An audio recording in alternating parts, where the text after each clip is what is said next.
ready, Mr. Peter? Sure, Judge. Okay, go ahead. Judge, I think as you mentioned, in this case, I want to officially ask the court to give the jury the option of convicting or considering the lesser included offense of reckless homicide. There is case law to say that reckless homicide is a lesser included offense of murder. The only difference is the culpable mental state, and that there are cases from the First District Court of Appeals that stand for that proposition, that it is a lesser included offense of murder. And also that the justification defense would not apply to reckless homicide, but it would apply to the charges that are in the indictment. I know we've had some casual conversations about the murder charge. I would concede that the justification defense does apply to the murder. I don't think it applies to the manslaughter. I know in the prior jury trial that the court did give justification to the manslaughter. I would ask in this case that the court not give the justification defense to the manslaughter charge, and I would strongly ask the court to give reckless homicide as a lesser of murder. As the court knows, this is the second trial that we've been through this. The first jury was unable to reach a verdict, and in order to prevent a miscarriage of justice, where there could be a second hung jury, that the state feels that it's important that the court give the lesser included offense of reckless homicide. Okay. Mr. Matthews, what is the response to that? Or any response to that? Judge, in response to that, I would suggest to the court that, number one, the state has been in charge of this prosecution since July 19, 2015. The indictment in this case was returned approximately 10 days later. The state had every opportunity at that time to include a count for reckless homicide, which was not included in the indictment at that time. We've been through another trial. The state had every opportunity to return a new indictment, including a count for reckless homicide if that was their desire. They haven't done that until the last minute here. I would suggest to the court that in order to charge this jury on reckless homicide, there must be some evidence in the record that fits the definition of reckless, which is found in section 2901.22c of the Ohio Revised Code. There's not one iota of evidence in this record that to this point in the trial that would suggest that Ray was anything other than committing an intentional act, which is what he's charged with. For that reason, I would submit that the prosecution team at this point is attempting to offer the jury every opportunity to reach a compromise verdict in this matter, which is not something that I believe courts do encourage or should encourage, especially in this case. Secondly, Your Honor, with reference to the justification defense, it's my position and belief that that applies to both murder and voluntary manslaughter, and that charge should be included in the court's instructions to the jury and should be read in full after you charge on each of those offenses. Thank you. For the record, since I've got a stack of case law in front of me, and I know the definition of reckless is in here somewhere, would you read it for the records so that it is in the record, and that way it'll save me the time of digging through here? If you don't mind, since you have the code book in front of you. Judge, reckless is found in section 2901.22, culpable mental states. In section C, it says a person acts recklessly when, with heedless indifference to the consequences, he purposely disregards a known risk that his conduct is likely to cause a certain result or is likely to be of a certain nature. A person is reckless with respect to circumstances when, with heedless indifference to the consequences, he perversely disregards a known risk that such circumstances are likely to exist. I'm not sure what year is that code book. Well, I've got the brand new one. The problem Mr. Matthews is referring to a 2014 code book. Okay. And I think he used the word perversely, which I think has been removed. Okay, well, so it's been, I've got the, grab it, Dave. I've been digging through case law and... Judge, if I could say that I understand that what Mr. Matthews is saying, Judge, but I think you've got testimony in the record that from Chief Hogue that said that the defendant made a serious technical error and that by lunging or quickly reaching into that vehicle, that created state-created danger, and that the defendant created a reckless situation by his act of going into that car. And the fact that he recklessly created that act, he created a situation that led to the death of Mr. DuBose. I think it clearly... Well, he didn't testify to that. He Chief didn't Hogan testify that it caused the death of Mr. DuBose. He testified that it's a tactical error to do that. They're not taught to do that. Under OPADA, the police officers are not taught to they're told, do not put your hands in the car. If you put your hands in the car, make sure it's your non-dominant hand. I mean, that's what the testimony was. Nobody said, not one person that testified said that caused the death of Mr. DuBose, the hand going in the Judge, into the car. I would disagree with your assessment. I'd also say that it's pretty common in homicide cases to have, and I know the court handed me just when I walked in, an opinion about... that may be the one I'm looking for. May I approach, Judge? Yeah. About a complete defense. And I would just say it's very common that in criminal cases that there are inconsistent defenses where a defendant might say it was a purposeful act, but he might try to say self-defense and say if you find this, then don't find this, or I'm arguing against purpose, but there were situations like in manslaughter that there was an extreme passion or fit of rage. A lot of times there are inconsistent defenses where a jury is given a choice to decide, should we go with option A or option B? And the fact that he has a defense that he's saying that he was justified doesn't preclude a reckless homicide if the case is called for. So I would strongly ask the court to consider that lesser, Judge. I want to note a few things here because I've studied this pretty well over the last week or so because just for our record, the attorneys did let me know that this could be a possibility. So as a result, I did some homework on lesser included and found a number of things. And one of the things that struck me is the fact that and I paid very, very close attention purposely to the testimony because I knew that this may be an issue that came up. So I want to note a few things. With regard to justification, the justification defense, I am going to leave that as is with regard to murder and to voluntary manslaughter. That is what was done in the last trial, the jury instructions, and as we know, that was tried by the actual prosecutor, the elected official. So I'm going to go ahead and leave those instructions as they were in that trial with regard to those two things. But I do want to note a few things from Mr. Tensing's statement that was played and the transcript on page 4, line 20, or I'm sorry, page 4, line 30 of the transcript. Essentially, and these are shorthand notes, these are not verbatim. The only shot I could see is that I had to stop the threat was a headshot. Page 5, line 2 through 4. I just wanted him to stop the car. That was my goal. I shot him in the head with the round. Page 8, lines 12 through 13.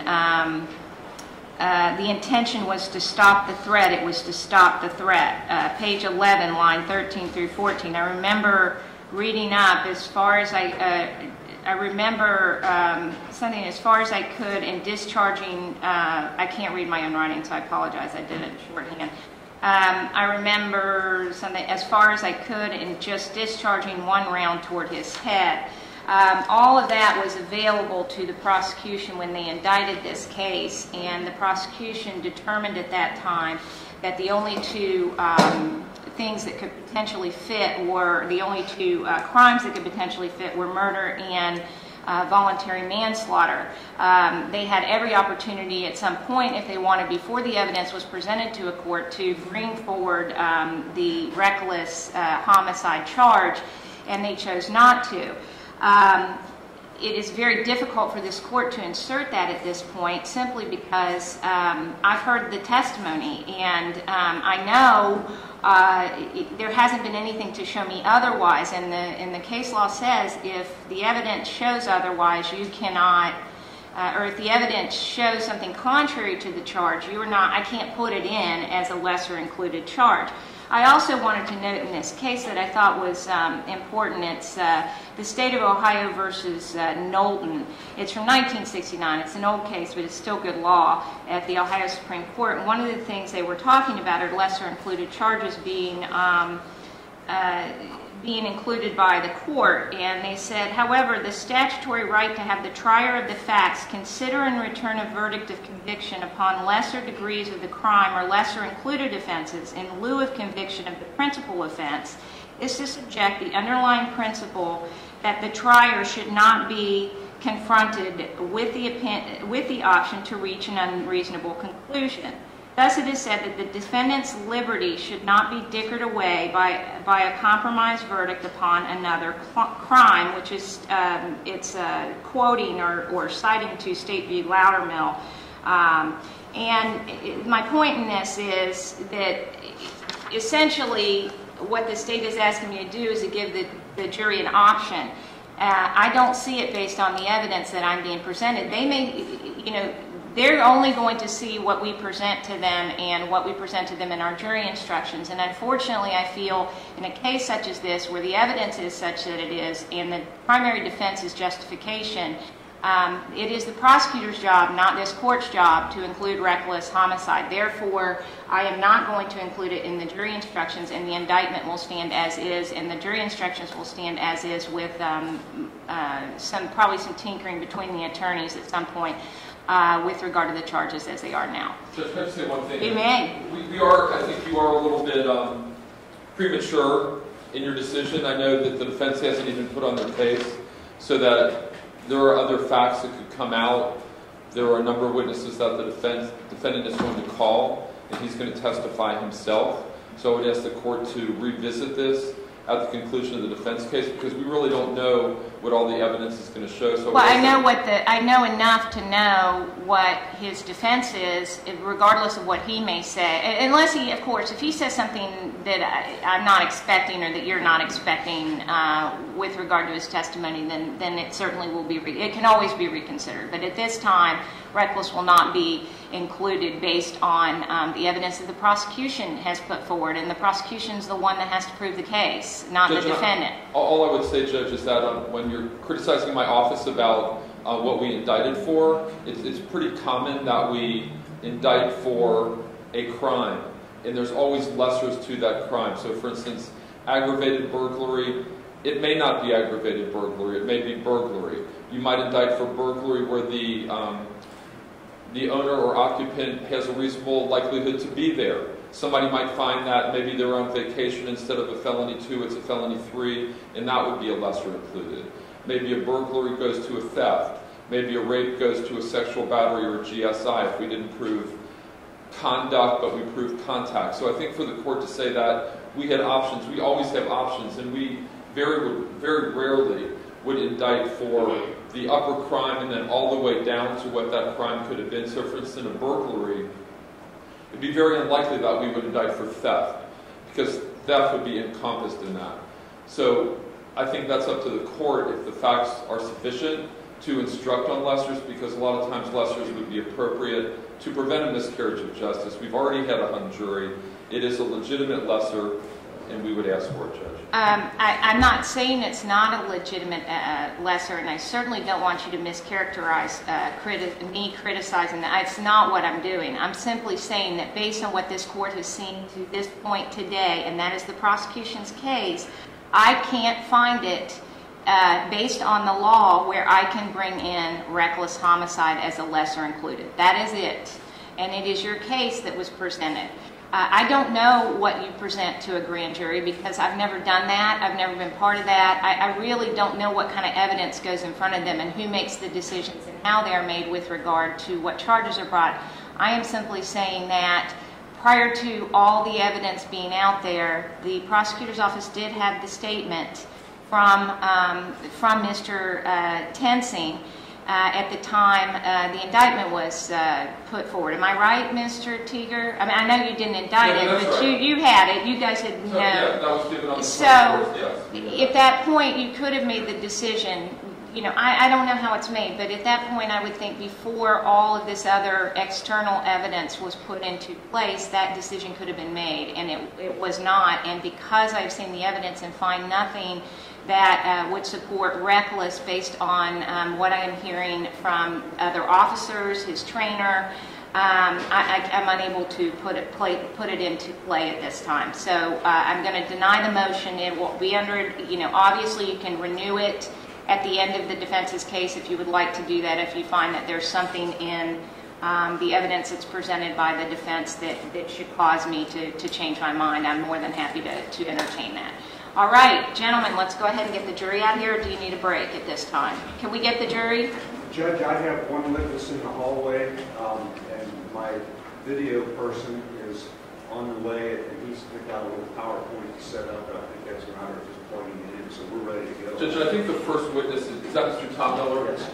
Who is it? I'm sorry. Mr. Robert Topmiller. He's with Cornerstone of the Toxicology Department. That's something, Judge, and I forget whether we talked about it on the record or not, Judge, but that's something that we would object to his testimony. I think we talked about I think we talked about it at sidebar, and it relates to his ability to testify about the marijuana in the Mr. DuBose's system at the time. And I know Judge Shanahan excluded his testimony, and we would ask that you... in full, Mr. Matthews? Or did he testify to anything?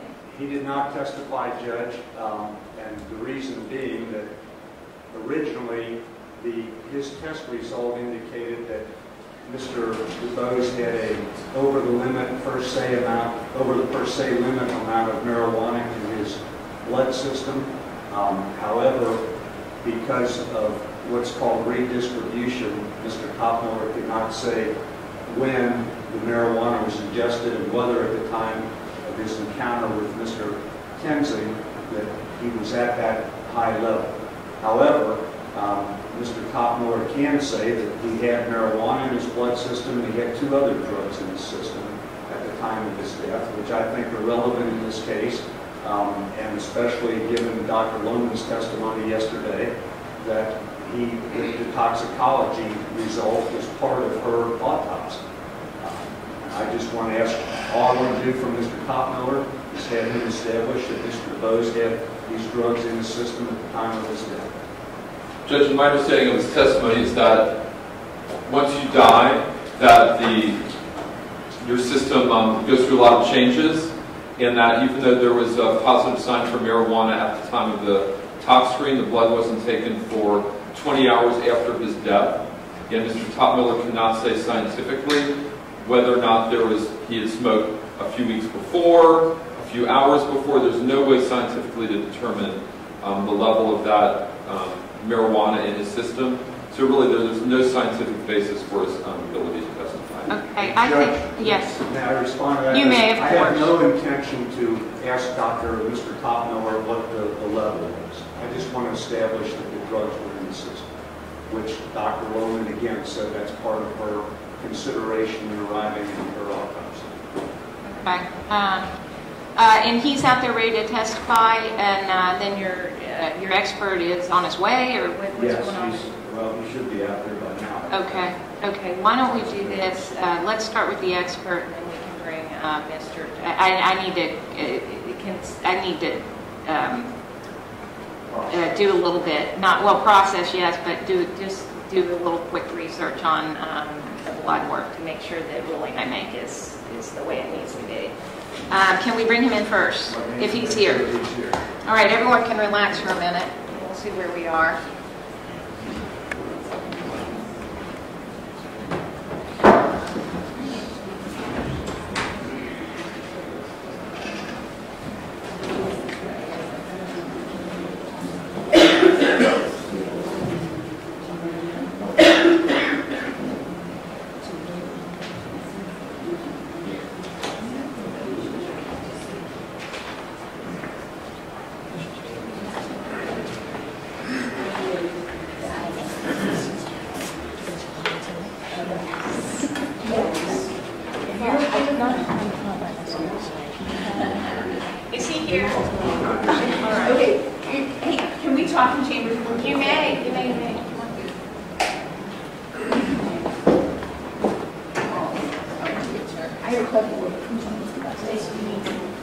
in a second we may, or we can come back out here if you guys don't want to catch her off guard.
Just reach it.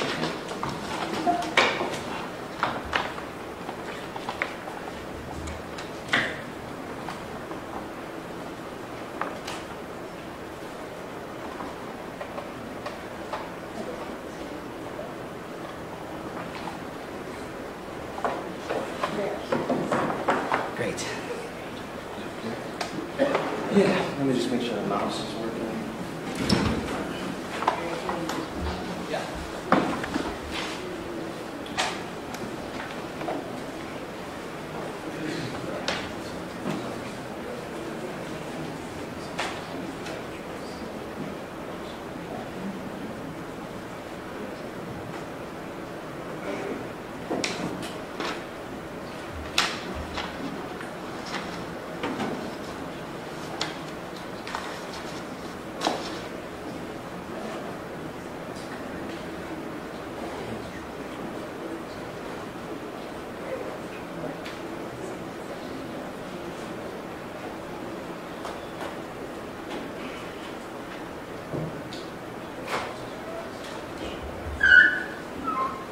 All rise. Okay. Ladies and gentlemen, you may be seated. Welcome back. We apologize for this morning. We had a few things, as I told you, what happened on occasion that we needed to take care of before we brought you in here instead of bringing you in and calling you out. So we're going to begin again the state in progress and the state of the jury in progress. The state of Ohio versus Raymond Tensing, case number B1503961. All parties are present. The state rested its case yesterday afternoon. Mr. Matthews, it is your turn if the defense would like to present. Judge, the state called Scott Roder. Okay. The defendant.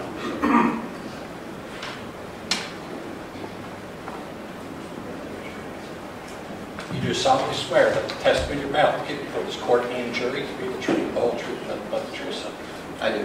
That's right there, so make sure you see the word and read. Okay.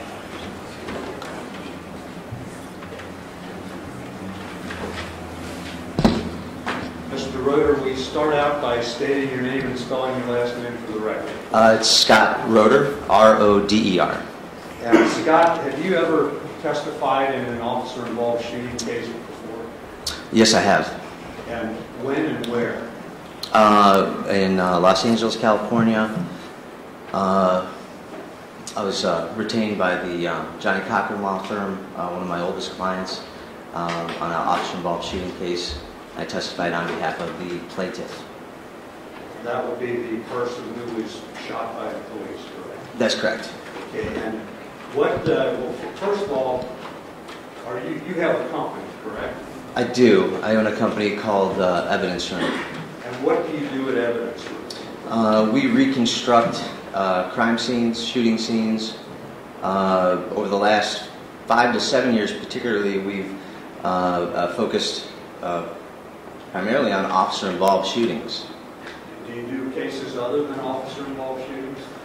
Yes. Over the last 20 years, I've worked on reconstructing surgical accidents, motor vehicle accidents, workplace injuries, any type of a case where there's some sort of a liability and causation that leads to serious bodily harm or death. And when you say reconstruct, what do you mean by that? Well, I'll work with a series of experts, specialists in different fields, and compile what's called a forensic animation, and then demonstrate the aspects of the reconstruction of these incidents and evidence that lead to these fatal events. And do you do this by yourself, or do you have people that help you with it? No, I have employees. And how many? Well, I just hired somebody new, I think, so I think now we have 7 employees total. And then where are you based primarily? Cleveland, Ohio. And you also have an office in California? That's right, I have an office in Burbank, California. And why do you have 2 offices? Well, I mean, there's quite a need for our services. You know, I've been doing this for a long time, and you know, when I started off in this business, you know, when people would reconstruct crimes or injuries for a jury, a lot of times they would, you know, just come up with to the chalkboard and draw something out. And as time has passed and technology has become more available, it's been more sophisticated and it's more accepted in courts all across the land. So we've been doing that and providing that service. And have you testified in other courts? I have, yeah, all over the United States over the last 2 decades. Okay, and you became involved in this case how? I was retained. I think I was. I received a phone call from Gwen Callender, FOP attorney, after the first case, and I was asked if I would come in and look at the evidence and provide a reconstruction for the benefit of the jury. And did you in fact do that? I did. And you indicated you've been involved in other officer-involved shooting cases, correct? I have, yeah. Have you always testified on behalf of the police officer? No, not at all. You know, like my first officer-involved shooting case that I've ever worked on, I think it was back in 1998, 1999, and I was retained by Johnny Cochran in Chicago, and I'd worked with him on a case in Chicago on an officer-involved shooting case for the plaintiff. Have you ever, do you know what your ratio is as far as police versus the decedent? Yeah, I mean, I have really no control over what the ratio is because whoever calls me, you know, and I look at the case, if I decide to take it, I'll take it. But I think I'm probably about 60-40 plaintiff for defense, 60 more for the plaintiff. And what enters into your decision about whether to take a case? Well, whether I think it's a good case, whether I feel like we can prove it or not. Okay, well, with reference to this case, did you look at everything in this case? I did. What are some of the things that you were presented with that caused you to become involved in this? Well, I mean, obviously there's, you know, there's the body camera footage, which I think is very compelling, but I don't think it shows the whole story.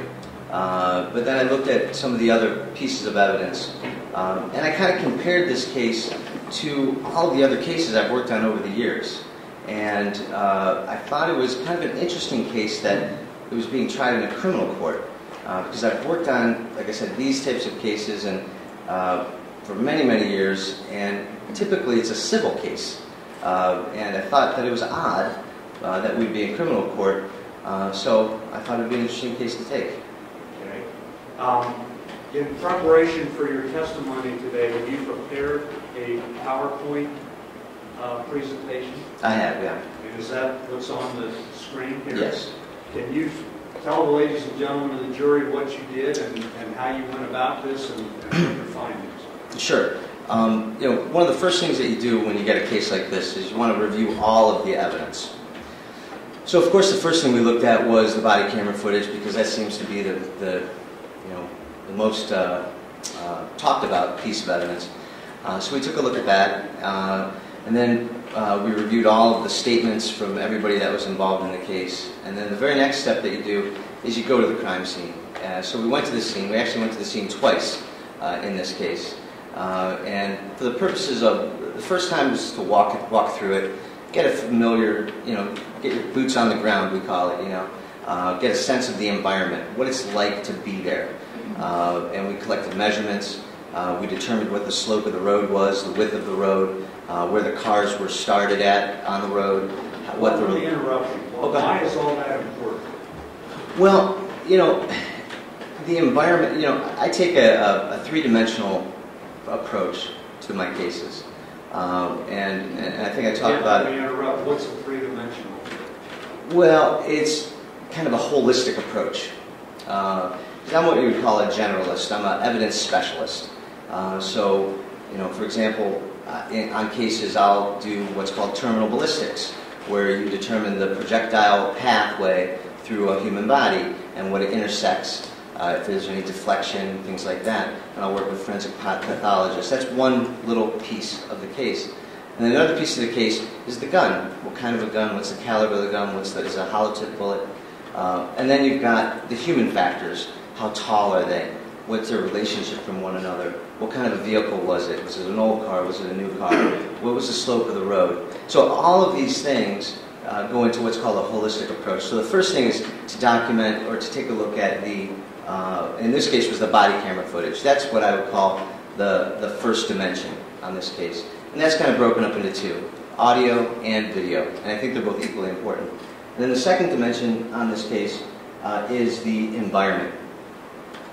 And then there's the actual environment, and then there's the documented environment. And what I mean by that is the actual environment is when you go out to the scene and you stand there and you feel what it's like to be at that scene. That's the actual environment.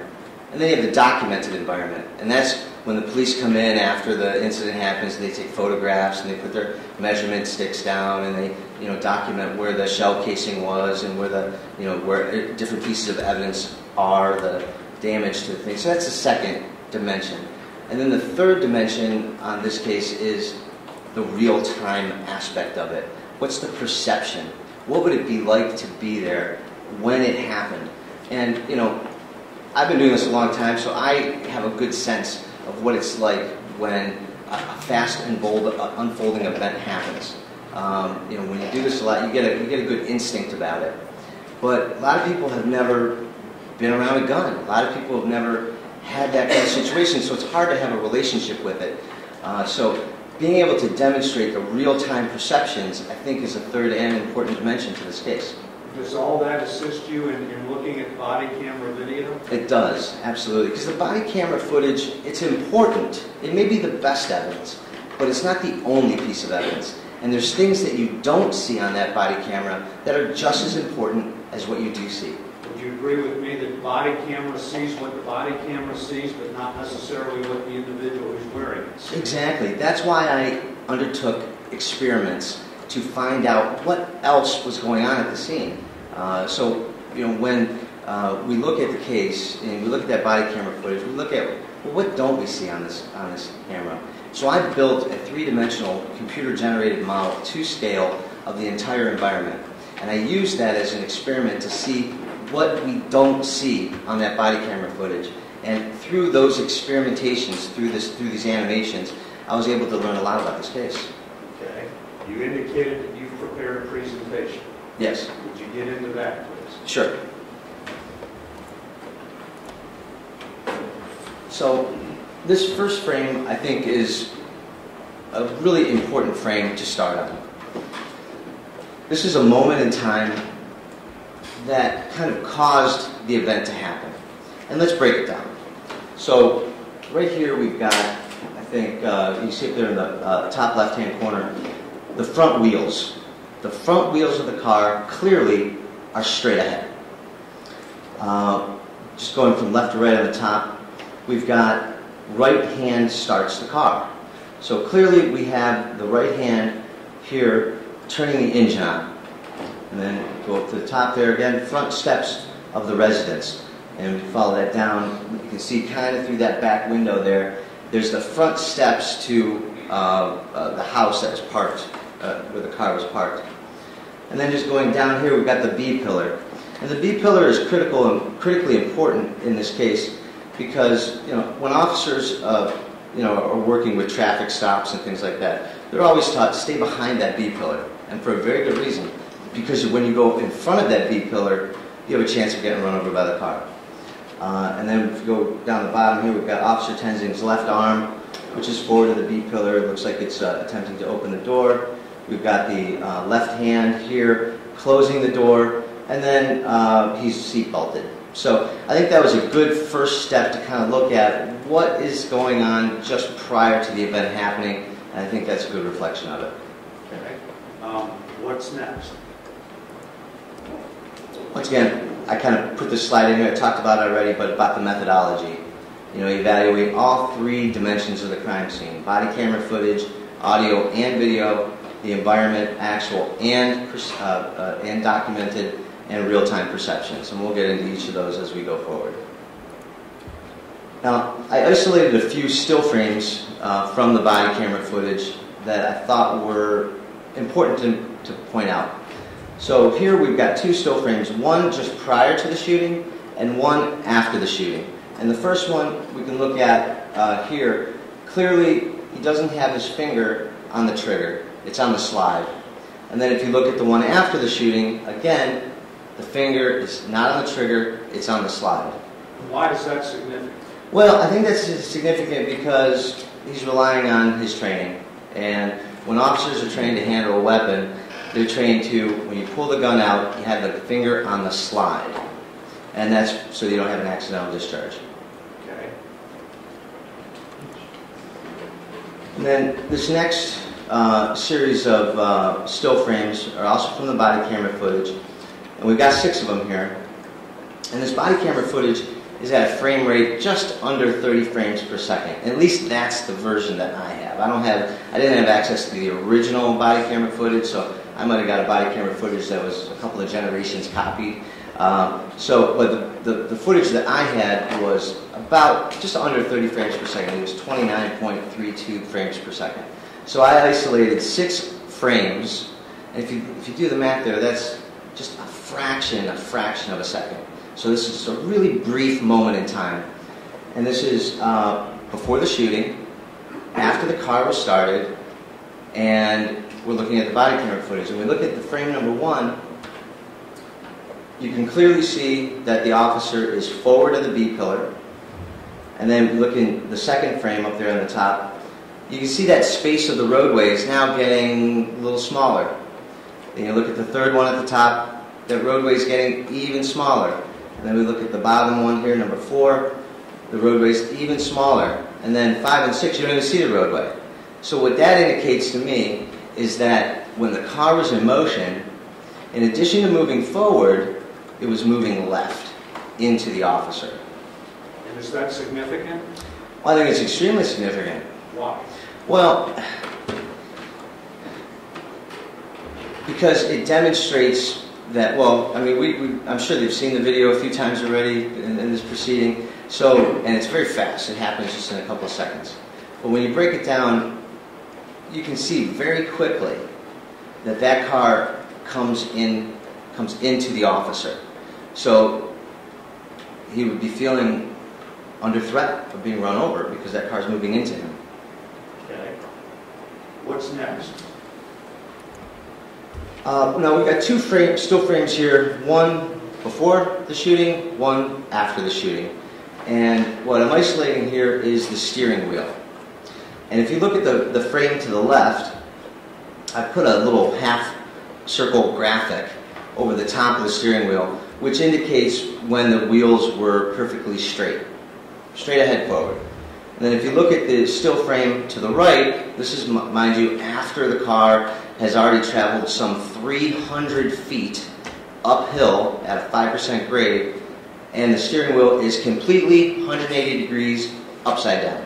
So that would indicate to me that the wheel was turned 180 degrees from top to bottom, which indicates left-hand movement. You don't know how that wheel was turned, correct? Do I know how the wheel was turned? You can't tell the ladies and gentlemen of the jury that Sam DeBose turned that wheel as opposed to that wheel turning after it hit the guardrail or hit a curb. Well, I mean, that wheel has to, the wheel had to have been turning left prior to the shot being fired, because after just 121 feet, it impacts the guardrail. So it's on that trajectory going left, and I think it's about it's a 20-degree leftward trajectory. Okay. What is next? Now here, this is just this is a photograph taken by the police department that I've annotated so that we can take a look at it a little bit further. And there's some important things on this photograph that, as a crime scene reconstruction expert, gives you some indication as to what's going on.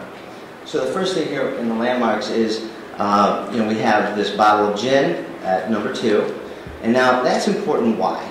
Because when Officer Tenzing was discussing, prior to this event happening, the gentleman gave him the bottle of gin, and he put it up on top of the car. And then when the car started moving and driving away, that bottle of gin fell off. So although that's not empirical data of exactly where they were standing, it's a pretty good indicator of the general area of where the starting point was. And then we look at the flashlight, which is indicated at number 3. And that's important because that was Officer Tenzing's flashlight. And at some point, from traveling from point A to point B, that flashlight came off. So that's an important point. Now the manhole cover is extremely important.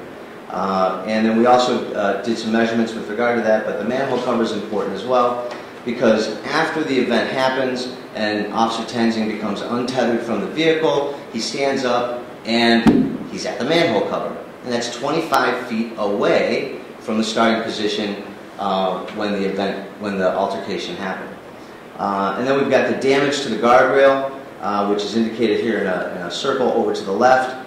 That's important because that's at a 20-degree angle to the left, 121 feet away. And we're going to talk about that guardrail in a little bit. But and then we've got the starting position, final position. Those are indicators. We've got the intermediate positions. So it kind of gives us a roadmap, what we call trace evidence, or so that we can kind of follow along what happens. And these are pieces of evidence that are left behind as the altercation is occurring and traveling down and up the road. And we have important angles and perceptions as well, because there's an uphill grade here at 5%. And just to give you an indication, at 15%, a truck can't go up it. So a big tractor trailer rig, if it's a 15% grade, those trucks can't go up that road. So it's a substantial grade up at 5 degrees. What does that mean? So what? Well, I think that's important because we're dealing with a very old car here. Probably doesn't have a lot of power to it. I think cars are heavy, thousands of pounds, and so they're dangerous. But a car's not going to coast up a 5-degree hill. A car needs to be accelerated deliberately and continually to go up that 5-degree hill. And that's why that's important. And it's a 10-foot elevation grade from the beginning point to the ending point at 300 feet away. Okay, go ahead. Okay, so here we talked about starting positions and so forth. So here's position 1. This is where the car was parked. This is where Officer Ray Tenzing was standing. And this is important because it gives you that relationship to those front stairs that we talked about in that first frame and the driveway right there.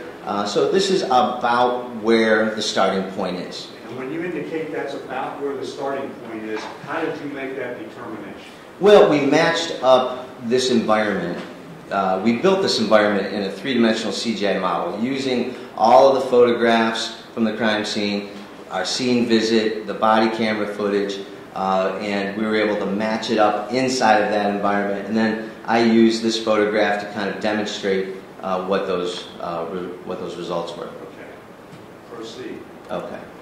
And then position 2. This is a really important one as well. So we've got that manhole cover right here. We've got the flashlight and the bottle of gin.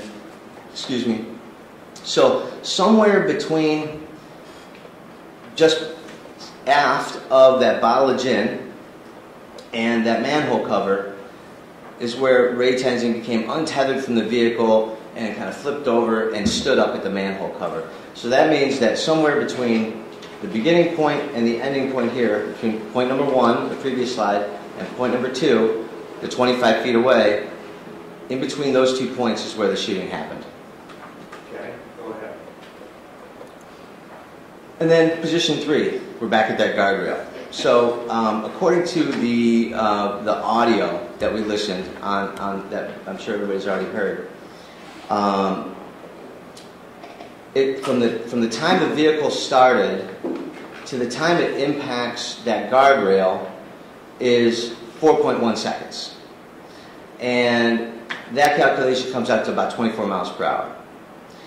And it impacts that guardrail. And I went there and I looked at that guardrail, and it's a guardrail, but those are metal steel I-beams that I believe are cemented into the ground. And you can clearly see that they're bent. So there was a great impact that you can hear on the tape when you play it all the way out. And so we used that audio component to determine how fast that car was going and what the potential impact was with the guardrail. Go ahead. Position 4, this is the final resting position of the vehicle. And from point 1 to this point is about 300 feet with a 10-foot rise in elevation. So that's pretty good distance from point A to point B, uphill and to the left. Go on. Okay, so now we have a clip of this is just raw footage. There's been no editing to it whatsoever. But what I've done is I've extracted the audio component and I've visualized it. And so we're going to look at that audio component, relationship to the video, and let's see what we find out here. Seatbelt off for me. Good, take your seatbelt. So, what we have here is the waveform.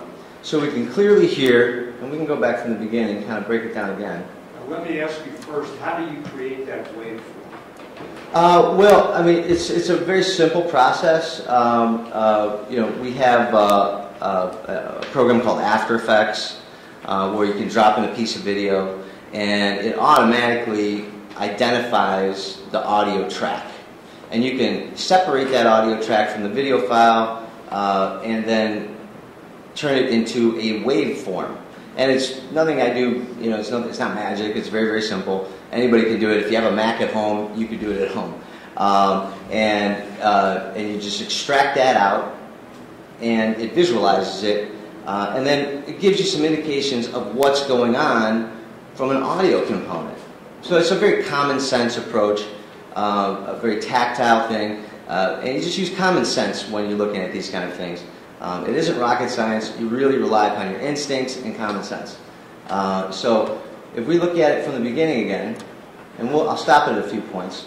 So Take a seatbelt off for me. okay, so now this first audio is when that door kind of claps shut. Good, take your seatbelt. And then you hear that car start, so we know the engine's starting now.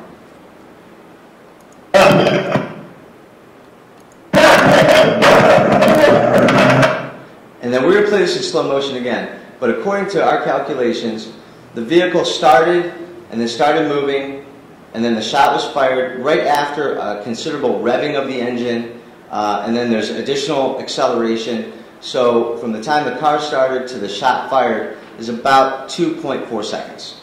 Now we heard yesterday or the other day, pardon me, that the sound of the acceleration on that video could be from a car that was coming northbound in the opposite direction on Rice Street. Can you comment on that? I think that's highly unlikely. Why? Well, I mean, the car's coming in the opposite direction. His camera's pointed this way.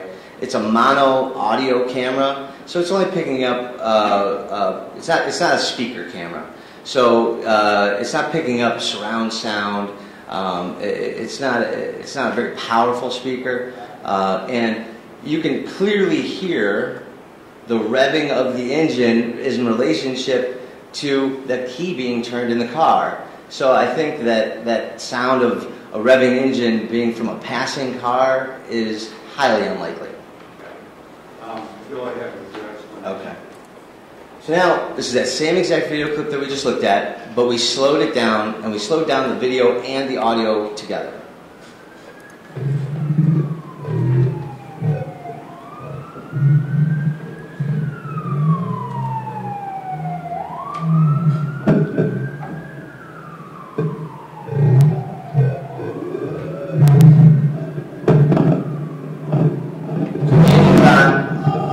now moving. That's a heavy rev of that engine. Acceleration, shot fired. And then he's hanging onto the car and falls off. So that confirms what we showed in real time before, that 2.4 seconds from the time the engine started, car started moving, engine started revving, shot fired, and then additional acceleration. How did you determine when the car started moving? Well, hold on, we can take a look at that.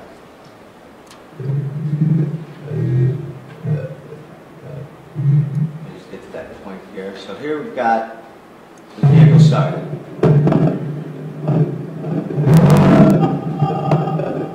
The left arm, prior to the shooting, right in here, you can see that after he turns the vehicle on, watch the right arm, and you hear that heavy revving of the engine. So that car's in gear now.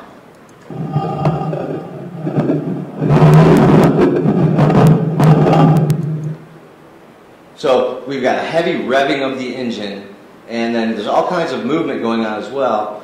Apart from his camera, because he's moving like this, he's got his arm stuck his left arm stuck all the way into the vehicle.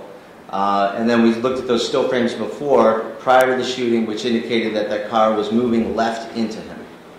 So it's not just from the video. You look at the totality of the evidence. That's the compelling way to look at this case.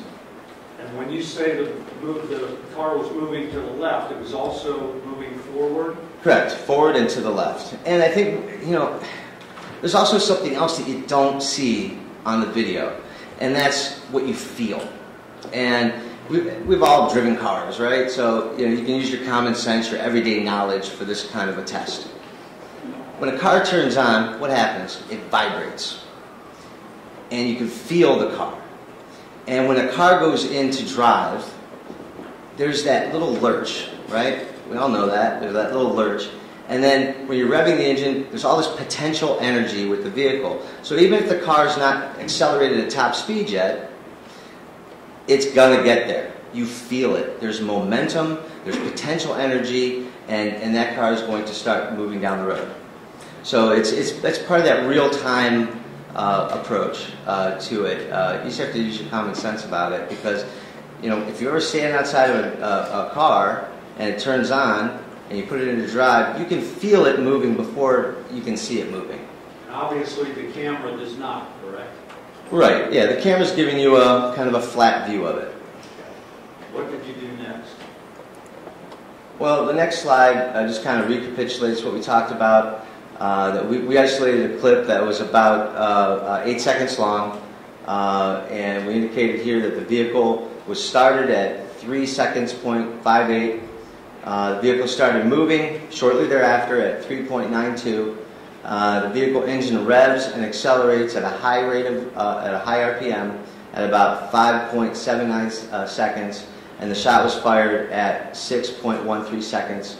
And then you just do the subtraction there, and that's about 2.4 seconds passed from the start of the engine, vehicle moving, acceleration, and the shot being fired. Okay.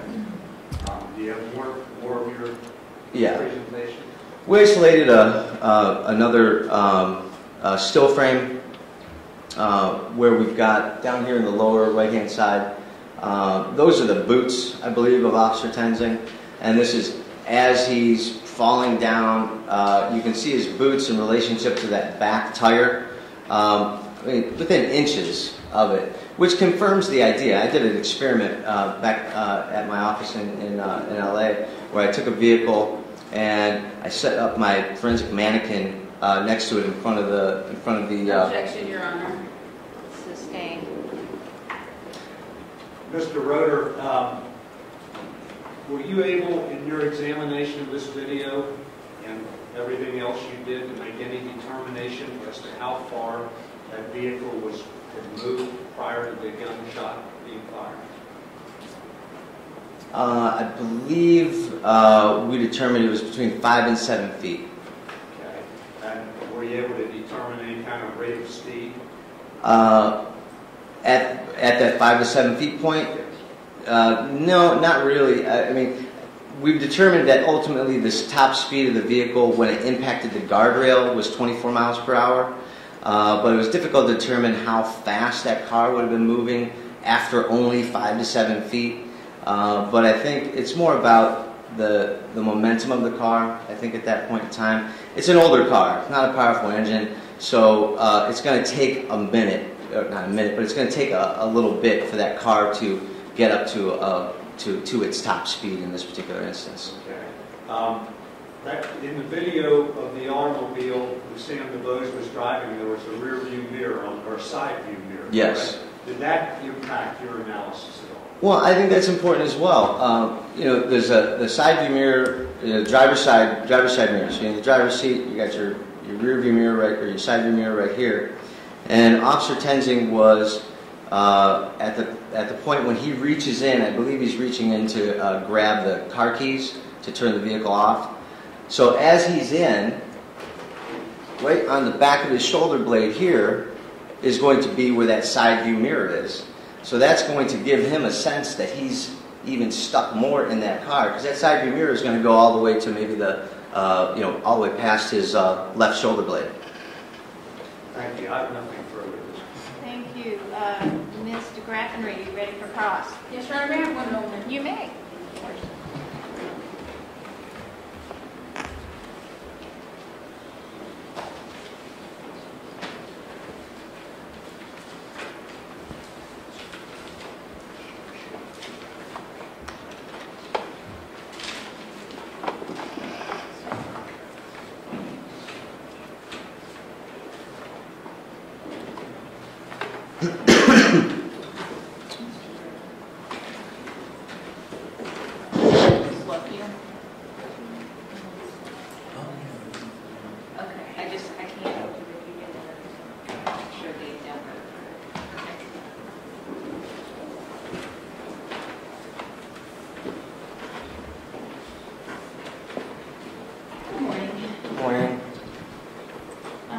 Mr. Ritter, I have some questions for you. I'm not exactly sure. So you're here to testify as what exactly?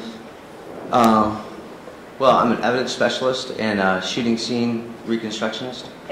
And what does that really mean? I heard a lot about common sense and so forth, but I'm not. What scientific things did you put to this video to tell us the things that you're telling us today? Well, I mean, I have 20 years of experience. I've worked on 500 cases, and I've worked on well over 75, almost 100 police-involved shooting cases over that period of time.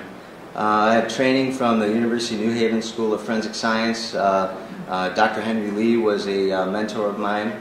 I've worked with the Public Agency Training Council and have studied shooting scene reconstruction, blood spatter analysis, ballistics, hundreds of hours of training, both in the classroom and in the field, and working with the best in the business for the last 20 years. But in that business those are usually civil cases. Can we agree on that? And that actually your job in those cases is to create the most probable scenario based on physical and forensic evidence, based on the totality of the circumstances. That's correct. So those are all civil, so you can put in a lot of extra conjectures and so forth, not just based on, such as the video in this case. You added extra things. I mean, your testimony has been a lot about some extra stuff. So tell us exactly what scientific things you used to make your determination. One of the things that we did was we created a series of what's called forensic animations. As part of the process of creating all of those forensic animations, we implemented our standard methodology, where we went to the crime scene, we collected the data, we reviewed all of the evidence in the case, we replicated all of the pieces of evidence inside of our CGI model, and we used those as an experimentation so that we could get a determination of what was going on, what was happening. So the body camera footage, like I said, it's a good piece of evidence, but it's not the only piece of evidence, and you have to take a holistic approach in these types of cases. But you said again, experimentation. That's been Yeah. based on you throwing in, I guess, your experience and then kind of experimenting with different ways to then come to your decision. For example, are you a human factors expert? No, I'm not a human factors expert, but we do factor in, human interaction as part of our experimentation. Okay. And are you a forensic video analyst expert? Actually, I believe the judge qualified me as a forensic video analyst expert for this case. I know, but I'm asking you, are you one? I believe you said on numerous occasions you are not. So I'm just trying for you to determine, are you one? Apparently I am now. Prior to this case, have you ever testified as a forensic video analyst expert? Well, I've utilized analyzing videos in all kinds of cases over 20 years. Yeah, it's been a part of my skill set for a long time. And how do you analyze those videos? Do you put them into a program? And what programs do you use? We use Maya. Maya? Yeah, Maya and After Effects and Final Cut Pro. Final Cut Pro. And when you put those videos into those programs, how do you take into account the timing? What do you do about the timing of those videos? What do you mean, how do we account for the timing in relationship to what? For like in this case with the body camera video, when you put it into one of those programs, does it take into account if the timing's not the same, or is the timing always the same in your experience? Well, I mean, we just work with the evidence that we have. So if we get a piece of video, for example, the video in this case that we analyzed is about 8 seconds long. I mean, we looked at the totality of the video from beginning to end, but the substantive portion is about 8 seconds long. And so that 8 seconds, when it's imported into our program, is still going to be 8 seconds. And then when you break it down, that 8 seconds from the frame rate that we have is just under 30 frames per second. And then we can isolate each of those individual frames and just use our eyes and our experience to look at the difference between this frame and that frame and that frame. And that's what I did. But Mr. Roeder, what if the original video that you put into the system didn't have a consistent frame rate? Doesn't that change the timing and even though it's still 8 seconds, each frame from that 8 seconds has been changed because it's been averaged out over 8 seconds? Okay, isn't that correct? Yeah, probably. And wouldn't that change the timing of your analysis in this case? I don't think so. If we're down talking about milliseconds in this case, if you put it into something and it changes the seconds to make them all consistent, doesn't that change the timing and affect your analysis of what is on the video? No, absolutely not. I mean, listen, this case happened in real time. We can look at a millisecond here, a millisecond there, but the bottom line is when you're standing on the ground and something happens in 2 seconds or 3 seconds, that's the standard that we need to look at this. And that's what when I'm talking about looking at it from a holistic approach. This was a fast evolving event. And I agree with you there, sir, but however, you broke down the video and you're trying to tell us that you broke it down when the engine started, but if you put it into a program that makes this consistent, then doesn't that mess up your timing if the video is not recorded in a consistent timing? Well, I'm not saying that there's 100% accuracy when I said 2.4 seconds. I said approximately 2.4 seconds. Now, if I'm a millisecond off here or a millisecond off there, I'll concede to that.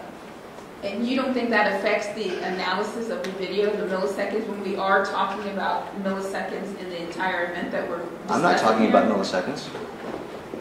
Sir, what are you talking about then? I'm talking about the real-time approach to analyzing a complex shooting scene reconstruction and using that 8 seconds that we had that was a substantive portion to look at on this case.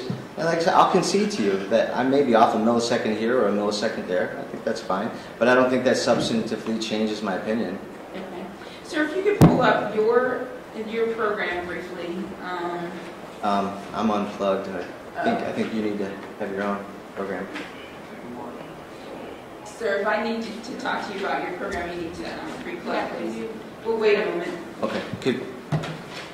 How did we have it up before he did it? Right. Yes, and he unplugged it. I had untethered it, I thought. Okay.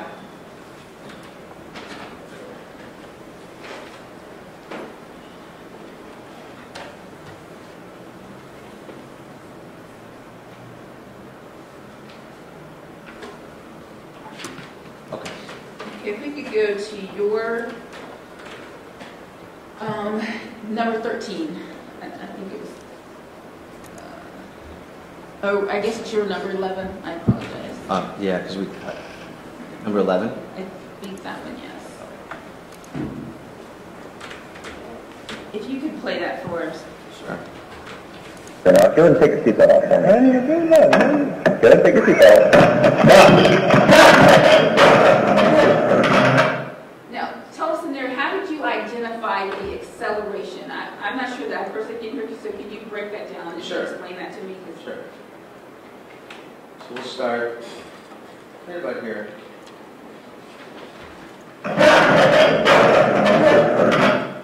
So the waveforms down below is the audio component on this case, or the audio component in that little section. So if we look at it from the time the vehicle starts, use your ears and we're looking at the waveform at the same time. So we can clearly hear, starting at about right here, at this section right here, you see that really thick waveform that's at 100%? That indicates the engine revving. And then when we get to this point here, the revving is a bit more intense according to the waveform. Then we have the shots fired. And then you look at that combined with the environment of the scene of the shooting and the fact that the car traveled a total of 300 feet and that at the time the shot was fired, the driver, Mr. DeBow, would not have had any more purposeful movement at that moment in time. So that would mean that prior to the shot being fired, the gas pedal would have had been completely compressed to the floor.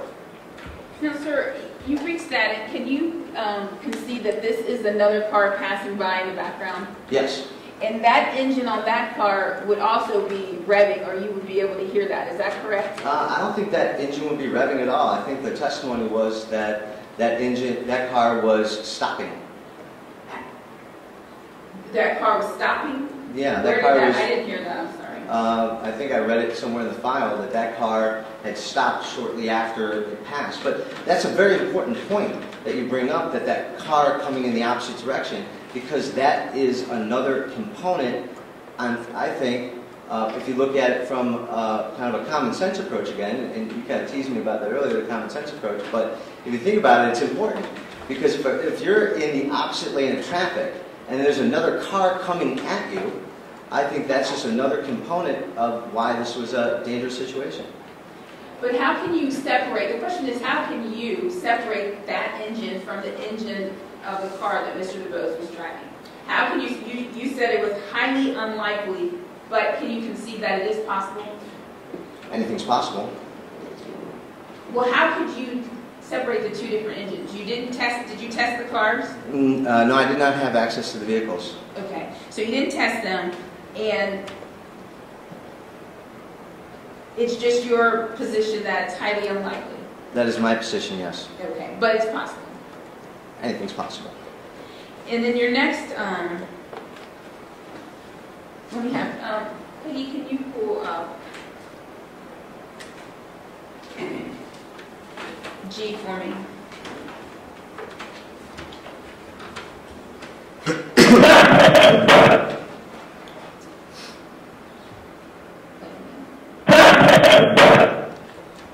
Now, sir, in that stint, which actually is the exact same as yours, how can you tell from the scenery around it, where do you see that the car is moving? Or are you basing that strictly on what you perceive as the engine revving? I'm not sure. What is your question in relationship to that clip that was up there just now? Yes. That went by so fast I couldn't even see it. I mean, could you isolate something for me? I can't comment on that. It went by so fast. Go to B, please.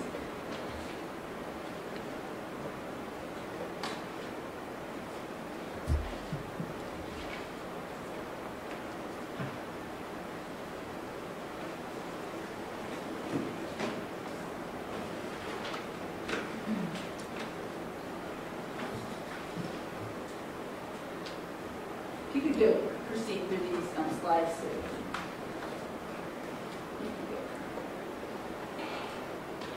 Go up to 157.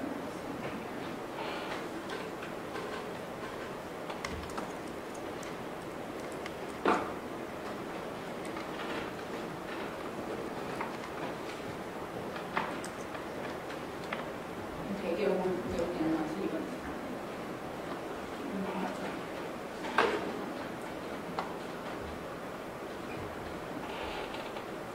Okay, back up there. So, sir, I think this is one of your images you had. Now, where in this image can you tell us that? Can you tie this to your? Where can you tell that the car is moving at this point? How did you make that determination? Just from your one selected still frame?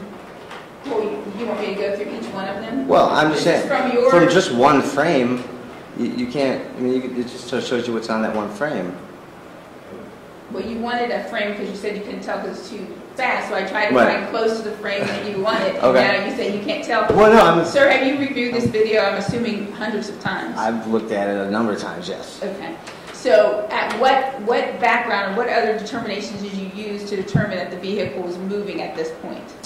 Well, this is the point prior to, certainly this is prior to the shooting. It's the first image of the officer's gun being pulled. From this particular frame, you can see the officer's vehicle in the background over there. I think this is one of the frames that I use because we see the amount of space in between from the vehicle coming outward into the frame. And then as you move forward, and go ahead and move that forward for me, a couple frames, you can see that he's moving farther away from the vehicle that's in the back, and that space is closing in from the lateral side, which is indicating a leftward and forward movement of the vehicle. How can you tell that? Who's moving closer to the vehicle? I said the vehicle is moving closer to the officer and forward. And how can you tell that? This is one of your slides that you chose. Right. Where do you see that in your series of photos that you use? Where do you see that the vehicle is moving closer to him? Isn't it? I think I testified to that. I isolated 6 still frames, and I demonstrated that the amount of space in between the officer and the vehicle was closing over those 6 frames. Sir, isn't it true that actually the officer is closing towards the vehicle, not the other way around? Well, I think that the officer's already tethered to the car because he's already in the car at that point. He's already got his whole left side up to the middle of his back inside the car. Can you go back one frame, please? Go back again. Back. Now, where do you, in this, we can see in this slide here, sir, that, we agree that that is the defendant's hand? Yep. And where is his entire left side into the vehicle? Where do we see that? And we can run through it if you want. Go back a few slides and then run through it. You can no, that's fine. Okay, go back a few points, please.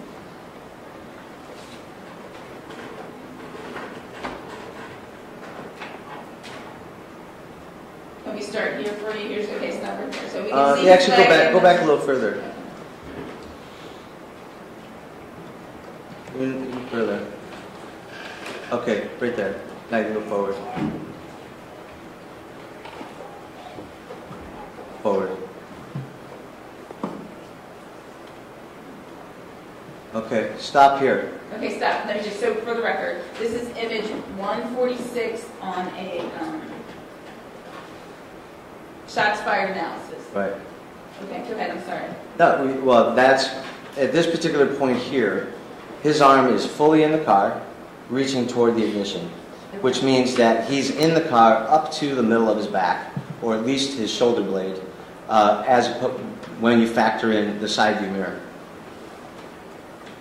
So you're factoring the side view mirror as part of inside the car? I factor the side view mirror as a part of the car which he is in contact with that would prevent him from becoming untethered. So I would say the vehicle, the side view mirror is an extension of the car, and if you're in the car and the side view mirror is on the middle of your back, I mean, you know, that's a further obstruction. that the car at this point is not in motion? I would not agree with that, not necessarily, no. Okay, we'll explain.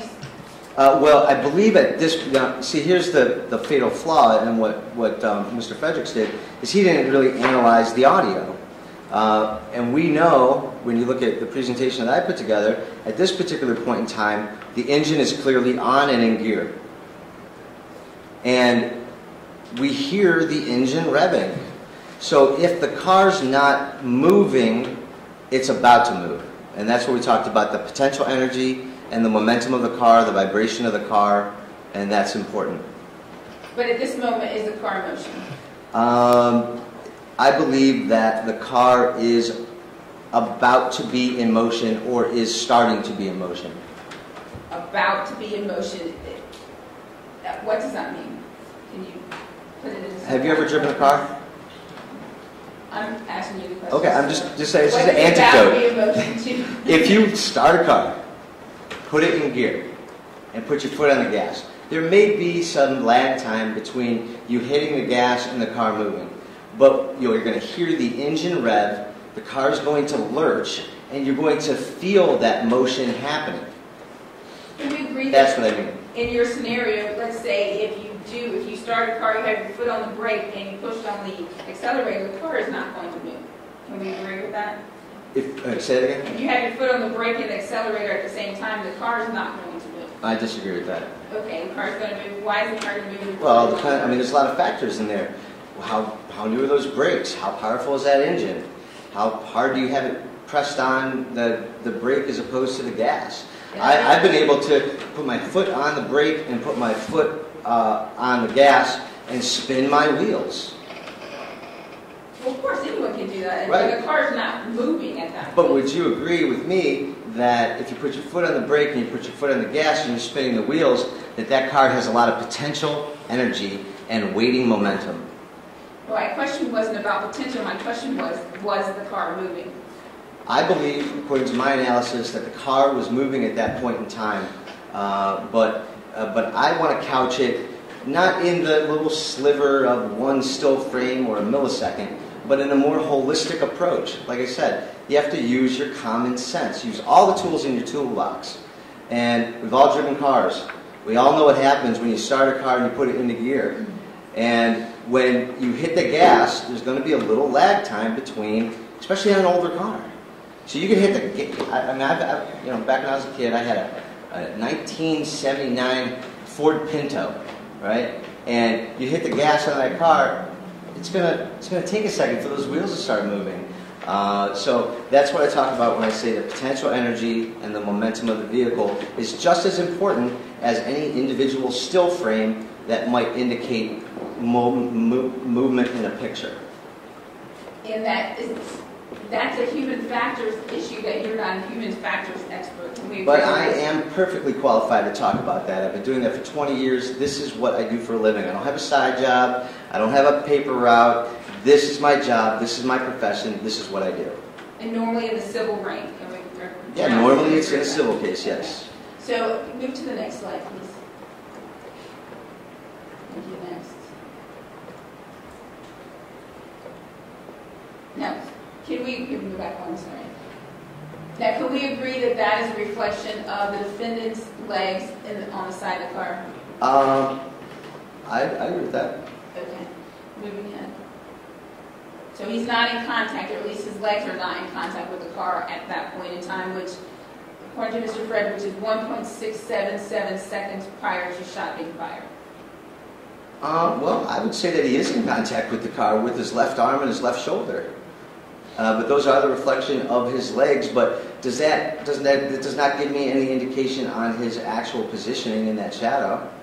It does, well, you can see a shadow, so that would mean that his not contact. Because can you see a shadow when you're in contact with something? I mean, if my left leg is in contact with it, but my right leg's not in contact with it, I would still see a shadow, but I'm still in contact with it. And so it's your position that his legs are in contact with the car? No, it's my position that his left arm and shoulder are in contact with the car. I don't make an opinion as to his legs being in contact with the vehicle. Okay.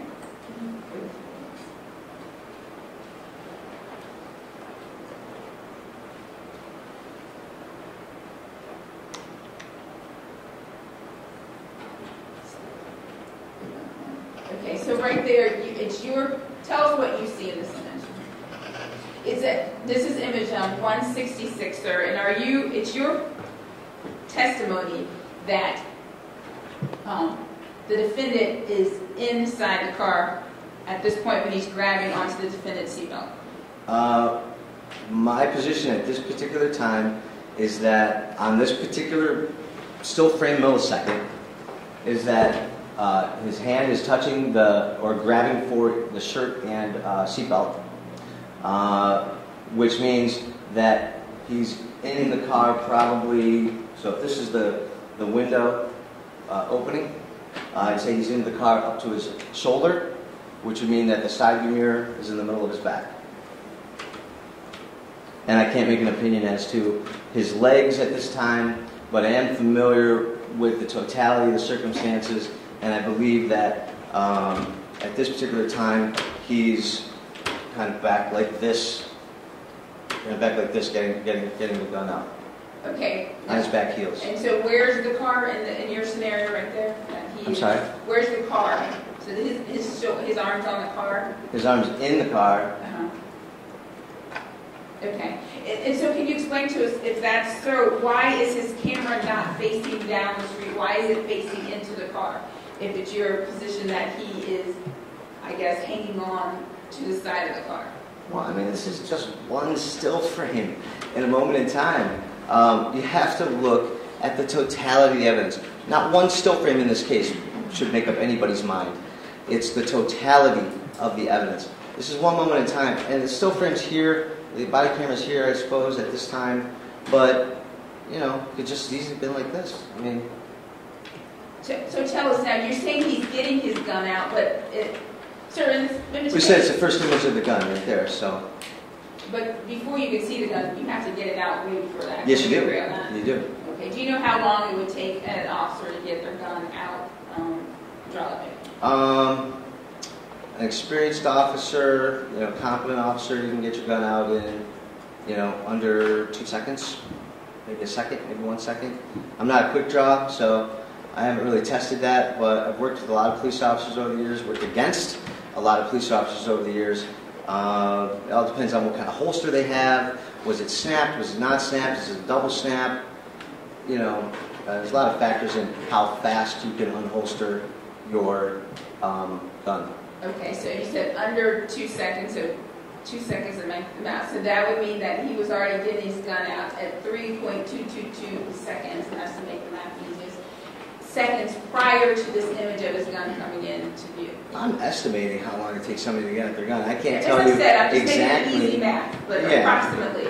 Yeah, I mean, maybe it was faster. Obviously in a fast unfolding situation, your adrenaline is running high, your blood pressure is running high, that type of thing. You might be moving a little faster than you might normally move. Maybe he got it out in half a second. I don't know. Okay, can you go to slide 134, please?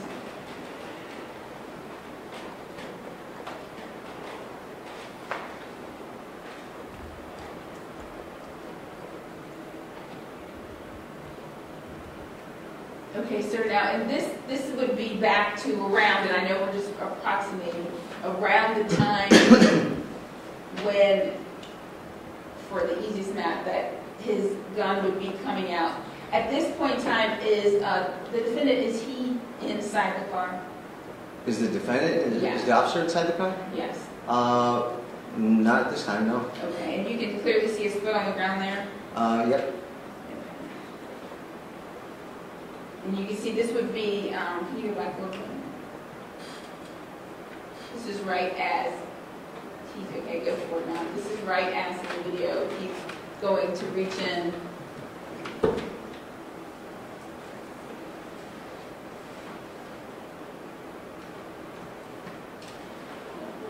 the car, so we're coming up. Okay, stop, I'm sorry, go back to.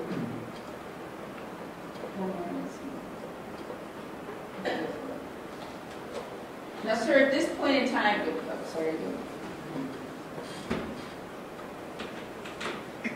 this is slide 165. Yes. At this point in time, are you saying that the car is in motion? Yes. And what are you basing that on? A number of factors. And, you know, it just dawned on me. Something important here that I think we're not even addressing with regard to analyzing this video. I did this when I did my reconstruction of the animations, but it's a small car. Pretty low to the ground. Ray Tenney's a pretty tall guy, over 6 foot tall. For him to be in this position, can I get up and demonstrate? For him to be in this position, and I'm not that tall, I'm about 5'8". He's I think 6'1", 6'2", maybe 6'3". He's a pretty tall guy. So for me, the body cam, the bottom of the window of the car might be up to my waist, maybe right about here. He's a much taller guy, so for him to be in this position on this frame, he's got to be down like this, which would indicate that that car's in motion and he's being dragged backwards. Can you agree, sir, that he couldn't possibly be in that position because of the position of his body camera? If he was in the position that you just showed us, then his body camera would be shooting at the side of the car, no, not at this level that no, is showing. I disagree with you. I totally disagree with you. I think that is how he was positioned at that time. You have to factor in how tall he is relative to the camera. I think it's right about here. So he's going to be, bending at his knees with his butt going down toward the ground to be able to be in this position.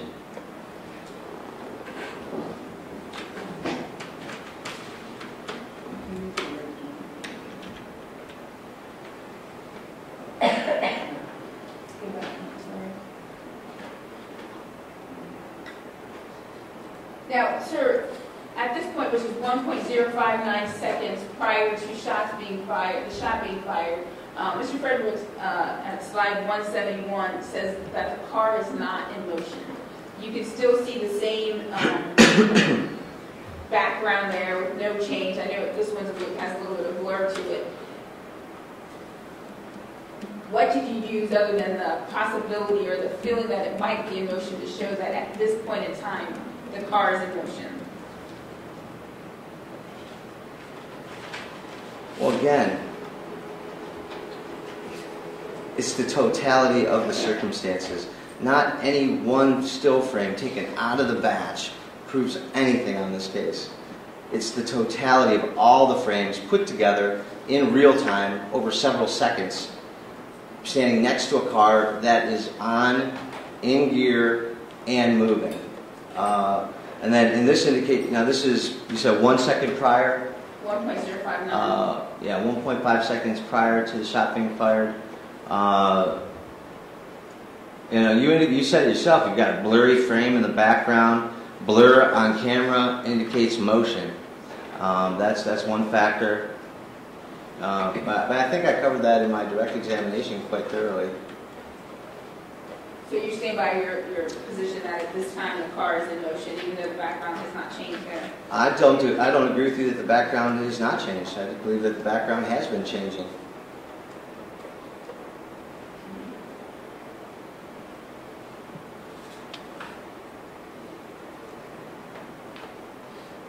There. That right there. See how they framed that going forward, boom, boom, boom, like that? That car is moving into him at this point, and the car is in motion.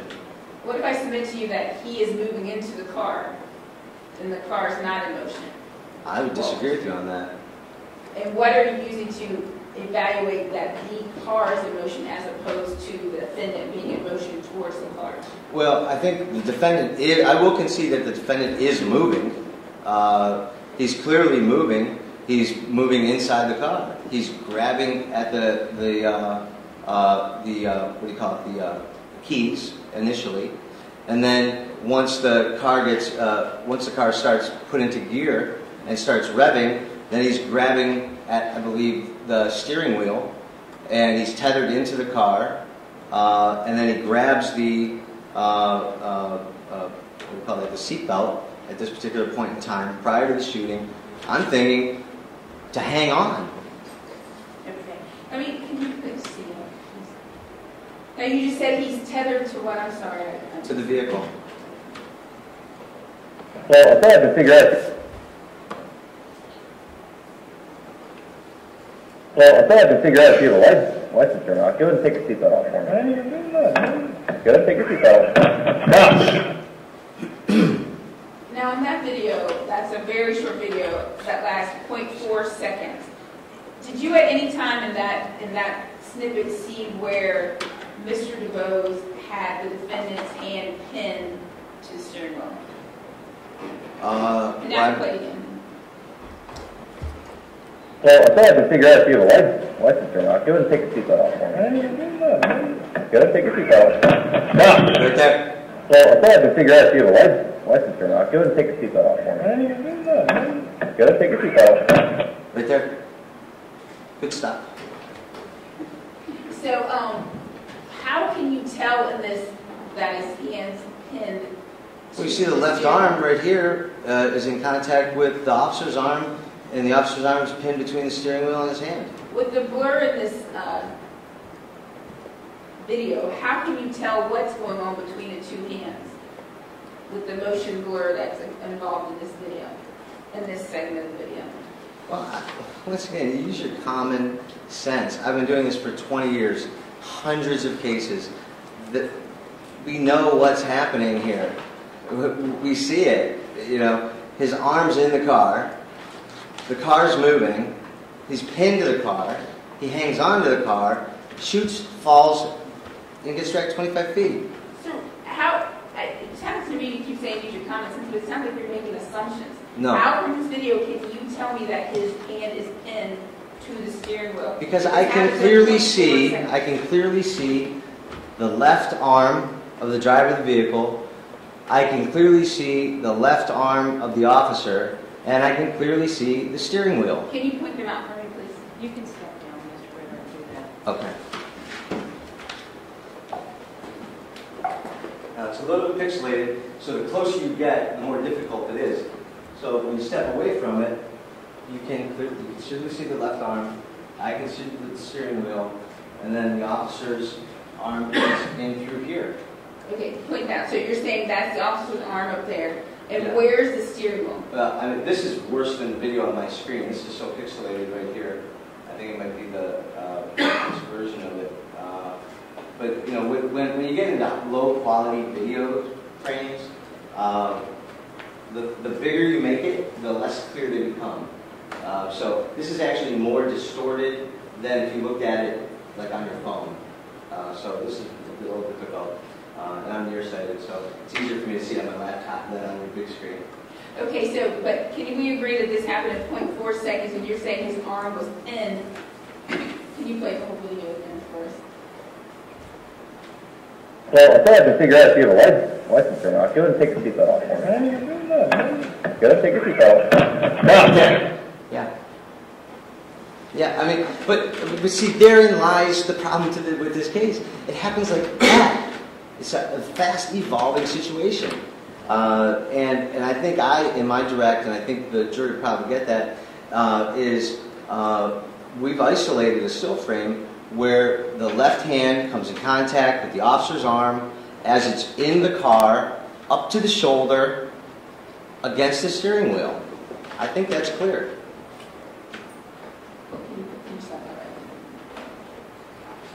Okay.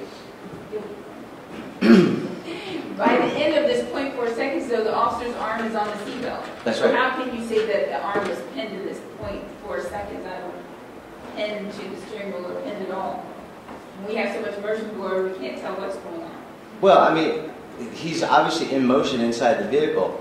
He's trying to hang on as the car is moving and accelerating. So he's going from the keys to the steering wheel, and that's when he gets in contact with the left arm, and then the car's moving, and he grabs onto tries to grab onto the seatbelt, and then at the end, as he's falling over, he's trying to grab on like this, and then after that point, the shot's been fired, and he gets off 25 feet later.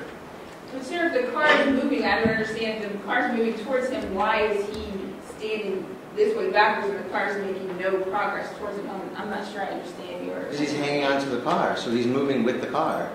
He's moving with the car. Yeah, so he's being dragged as as the car's moving forward and into him, he's holding onto the car, moving with the car. Although he's down on his knees from your testimony. I didn't say down on his knees. Well, I mean down with his knees bent, going backwards at your testimony.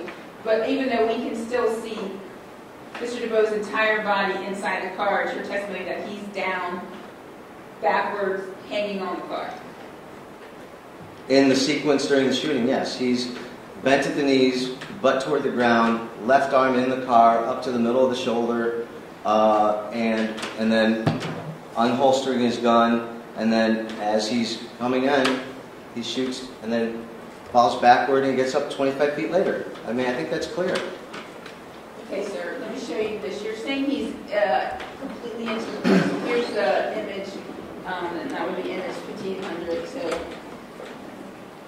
now, sir, in this image where you say that his whole arm is in the car, we can see there, we can see the patch on his shoulder, as well as we can see that his arm is not completely into the car.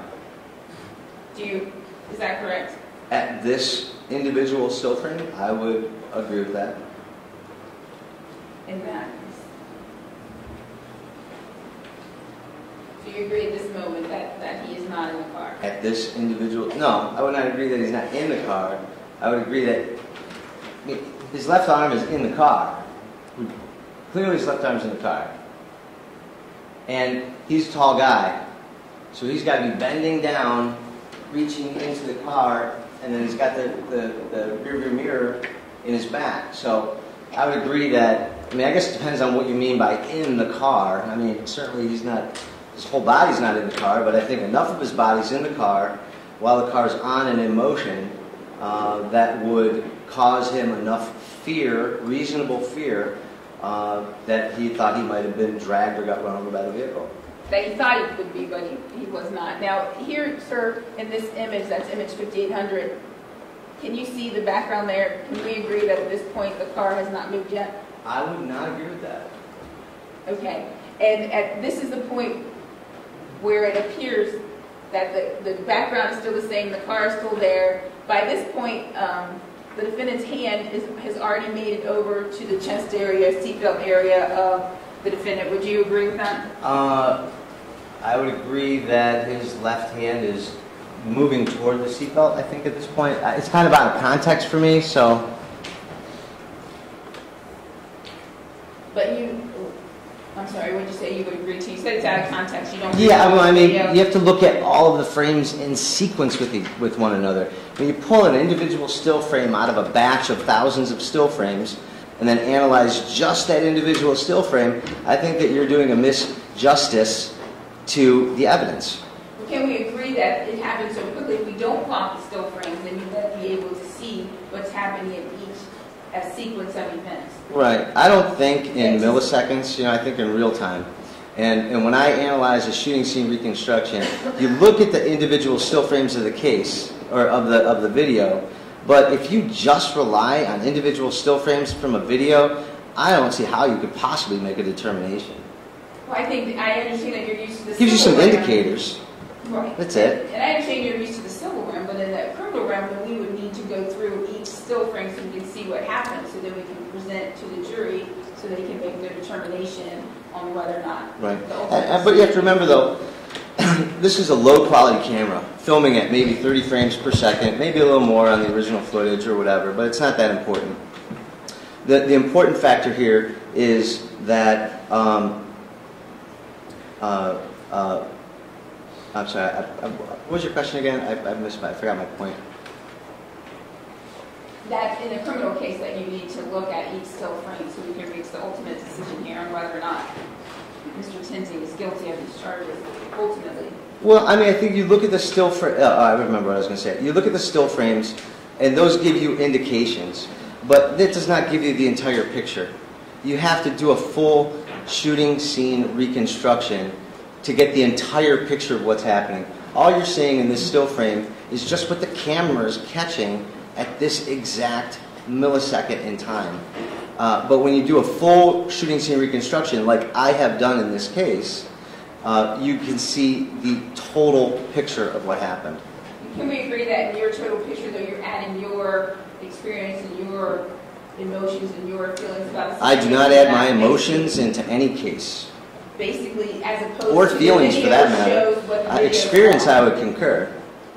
The video saw what it saw. You're adding a lot of extra items into No, your I'm not adding analysis. extra items at all. Mr. Roeder, please just let her ask the question because we have to get all of this in the record. Okay, Colleen I'm is sorry. fabulous, but she has limits. So go ahead and finish your questioning. I mean, your question, Mr. Grafferine. I apologize for interrupting. Thank you. The camera sees what the camera sees, and we can analyze that. But you're adding a lot of extra things into your analysis that were not present at the scene on that day. I don't know what you mean by extra things. You mean 20 years of experience evaluating shooting scenes? Sir, you said your first, when we had a prior hearing, you said you had 17 years. It keeps going up. How many years of experience? I started my company 17 years ago, but I've been in this business prior to starting my company.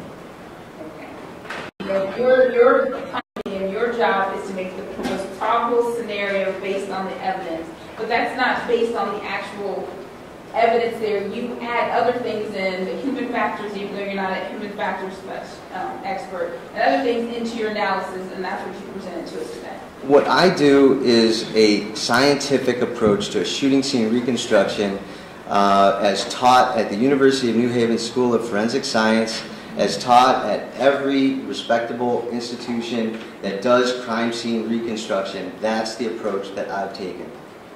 Okay. Can I have one moment? You may.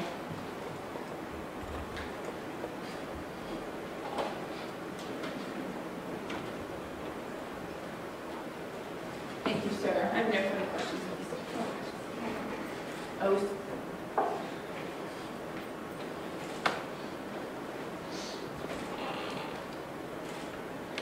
sir, I believe earlier, and I did not ask you about this today, did you say you're a member of the IAI?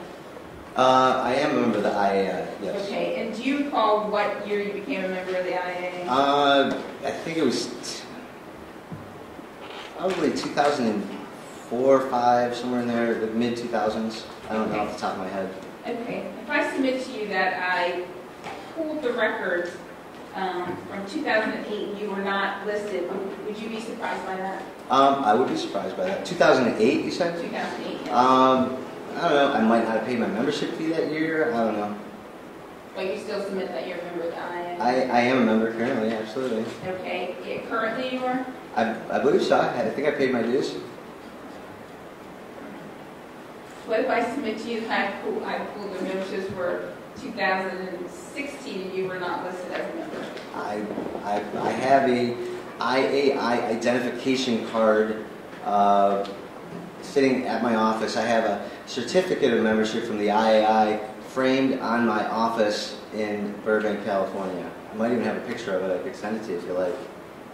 It would be nice if you had one today, but it's not. Okay. Thank you. I have no further questions. Thanks, Mr. Grafferine. Mr. Matthews, anything on read direct? Very quickly, maybe Yeah. could you go to slide number 146, please?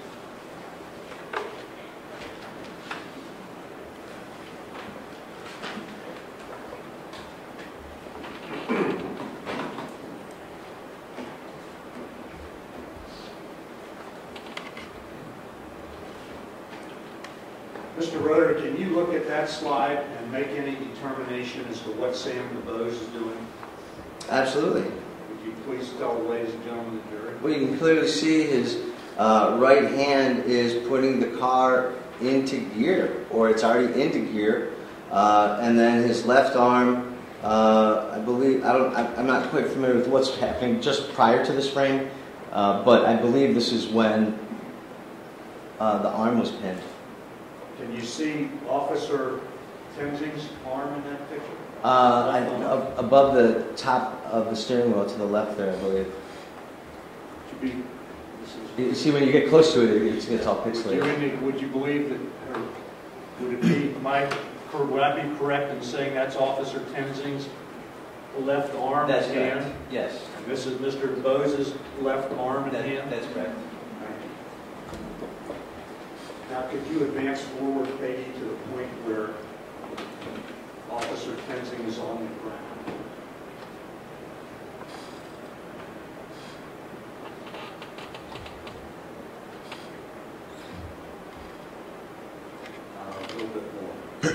Slowly. A little bit more slowly.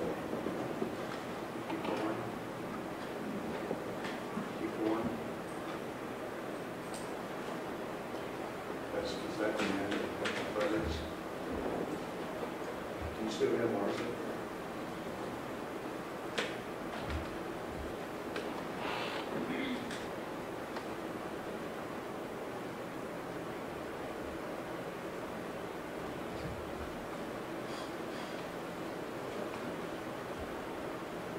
Before that.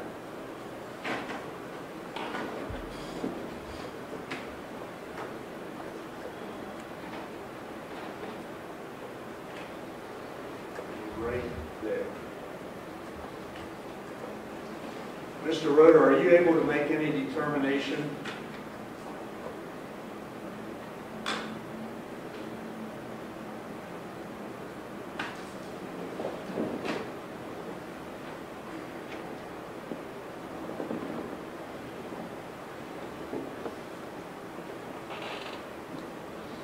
Right there. Are you able to make any determination from looking at that still frame what that car that is in the frame is doing? It's stopped because you can see the brake lights. What would that tell you with reference to whether or not it's accelerating? I would say that it is not accelerating, it is stopped. Thank you. I have nothing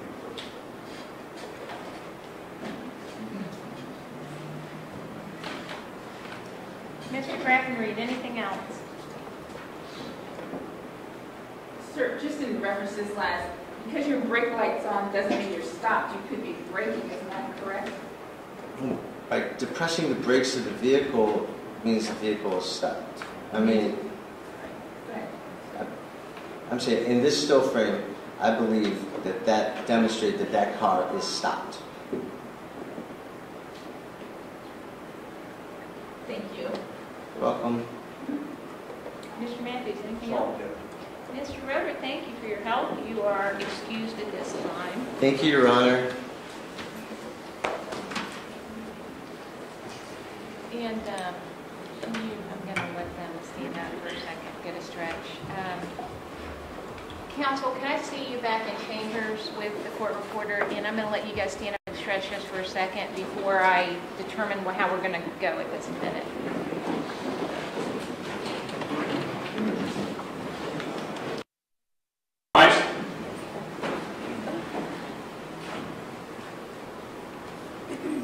Okay, ladies and gentlemen, once they're up here, we can be seated.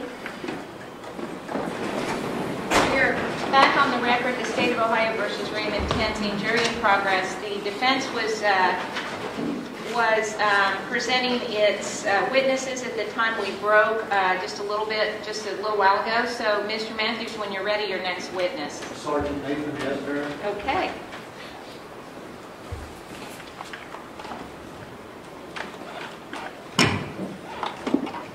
You solemnly swear that the testimony you're about to give before this court and jury will be the truth, the whole truth, and nothing but the truth, so help you God.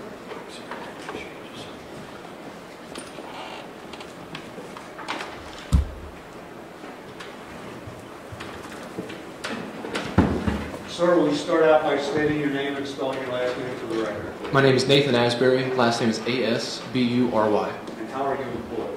Cincinnati Police Department. Were you so employed on July 19, 2015? Yes, sir, I was. What was your assignment at that time? I was assigned to District 3. Were you working on that day? I was working an off-duty detail that day And where was that? in District 4. And what was the time of your detail? It was in the afternoon. I don't recall the time, sir. At some point, did you respond to Rice Street in District 4? Yes, sir, I did. And what was the reason for your responding? It was a report of a shooting. And what did you do? You were off duty for doing private detail? Yes, sir. Why did you respond? I was nearby. Okay. When you responded, what did you find? When I responded, at the corner of Loth and Rice, there was a UC police car that was blocking the intersection. So I parked and walked onto Rice Street, and as I was walking southbound past the UC police car, I saw 3 UC officers standing around a car that it looked like it had crashed at the intersection of Rice and Valencia. Okay, and you were in uniform and driving a marked Cincinnati police cruiser that day, correct? Yes, sir. What happened when you arrived at Rice and Valencia? I walked up and checked on the driver of the vehicle that was crashed, and then I was observed one of the officers kind of looking at himself, had pulled his pant leg up and was looking at his left knee and was looking at his arm, and I asked him if he was injured. And which officer was that? Officer Tenzing. Do you see Officer Tenzing in the courtroom today? Sitting at the defense table. Thank you, sir. Go ahead. I asked him if he was okay. He said, and I don't remember what he said verbatim, something to the effect of that he was okay, but he had been drugged. And that's when I realized that this shooting was actually an officer-involved shooting. And it was first dispatched. Either it wasn't dispatched on Channel 4 or I didn't hear it come out as an officer-involved shooting. Okay, so what did you do at that point? Immediately I separated him from the other officers that were there. Why? It's our practice to separate witnesses so their stories, talk about the story and kind of corrupt their own version of it. Do you know how long it was after the actual shooting that you arrived? I do not. Okay. Well, when you got there, were there other officers on the scene besides the three you saw at Rice and Valencia? Officer Wells got there shortly before I did. He's the brother Cincinnati officer, correct? Yes, sir. Okay. Shortly after or before? I'm sorry, shortly before. He got there shortly before I did. Were there other UC officers on the scene? There were a total of 3 when I got there. And did you determine who those 3 were? I never did get their names. Okay. And then so you were the second Cincinnati officer on the scene? Yes, sir. Okay. What did you do after you determined it was an officer-involved shooting? Sergeant Carter arrived right after I did, and he put out over the radio that was, in fact, an officer-involved shooting. We separated the witnesses, and then eventually transported the witnesses. I took Officer Tenzing to the hospital, and then the other officers, I believe, went down to the Cincinnati CIS office. And is it correct that Sergeant Carter kind of took over management of the scene there at first? Yes, sir. And he assigned you to Ray Tenzing? Correct. And you took Ray Tenzing from Rice and Valencia to University Hospital? Yes, sir. In your cruiser? Yes. Did you have any conversation on the way to the hospital? Yes. About what? I just gave him a brief overview of what to expect. That some of the homicide detectives would be down to talk to him, that it was going to be a long day, and that he would probably be one of the last ones interviewed. You did not discuss what happened there on Rice and Valencia, correct? No, I specifically asked him not to speak about that incident. And his body camera was running and operating when you were conversing with him? Yes. And then when you arrived at University Hospital, is it correct that the camera was turned off? Yes, sir. And you told him to turn it off, correct? Or you told him that would be a good place to turn it off? Yes, sir. Did you accompany him into University Hospital? Yes, sir, I did. Where did you go in the hospital? We went to the emergency room. And what, if anything, transpired there? They put us into a room, and medical staff came in, treated him. At one point, the detectives from homicide and criminalists came down and took his uniform and took pictures of him. How long were you with Ray Tenzing that evening? It was a few hours. I don't know exactly what time I left. And during your course of being with him, either out at Rice and Valencia or in the emergency room at University Hospital, did you observe any injuries on or about his person? Yes, sir, I did. What did you see? He had an abrasion on his left knee and some redness and swelling on his left forearm that I saw. Okay. And did you observe anything about his uniform? On the scene, there was, on the back of his pants and the back of his shirt, there was white marks that went like lengthwise on the back. Did you determine what those were from? It looked like marks from the road. Were you able to observe Ray's demeanor during the period you were with him? Yes, sir. What was his demeanor? Calm. Okay. Did he appear to be happy or giddy or anything like that? No, sir.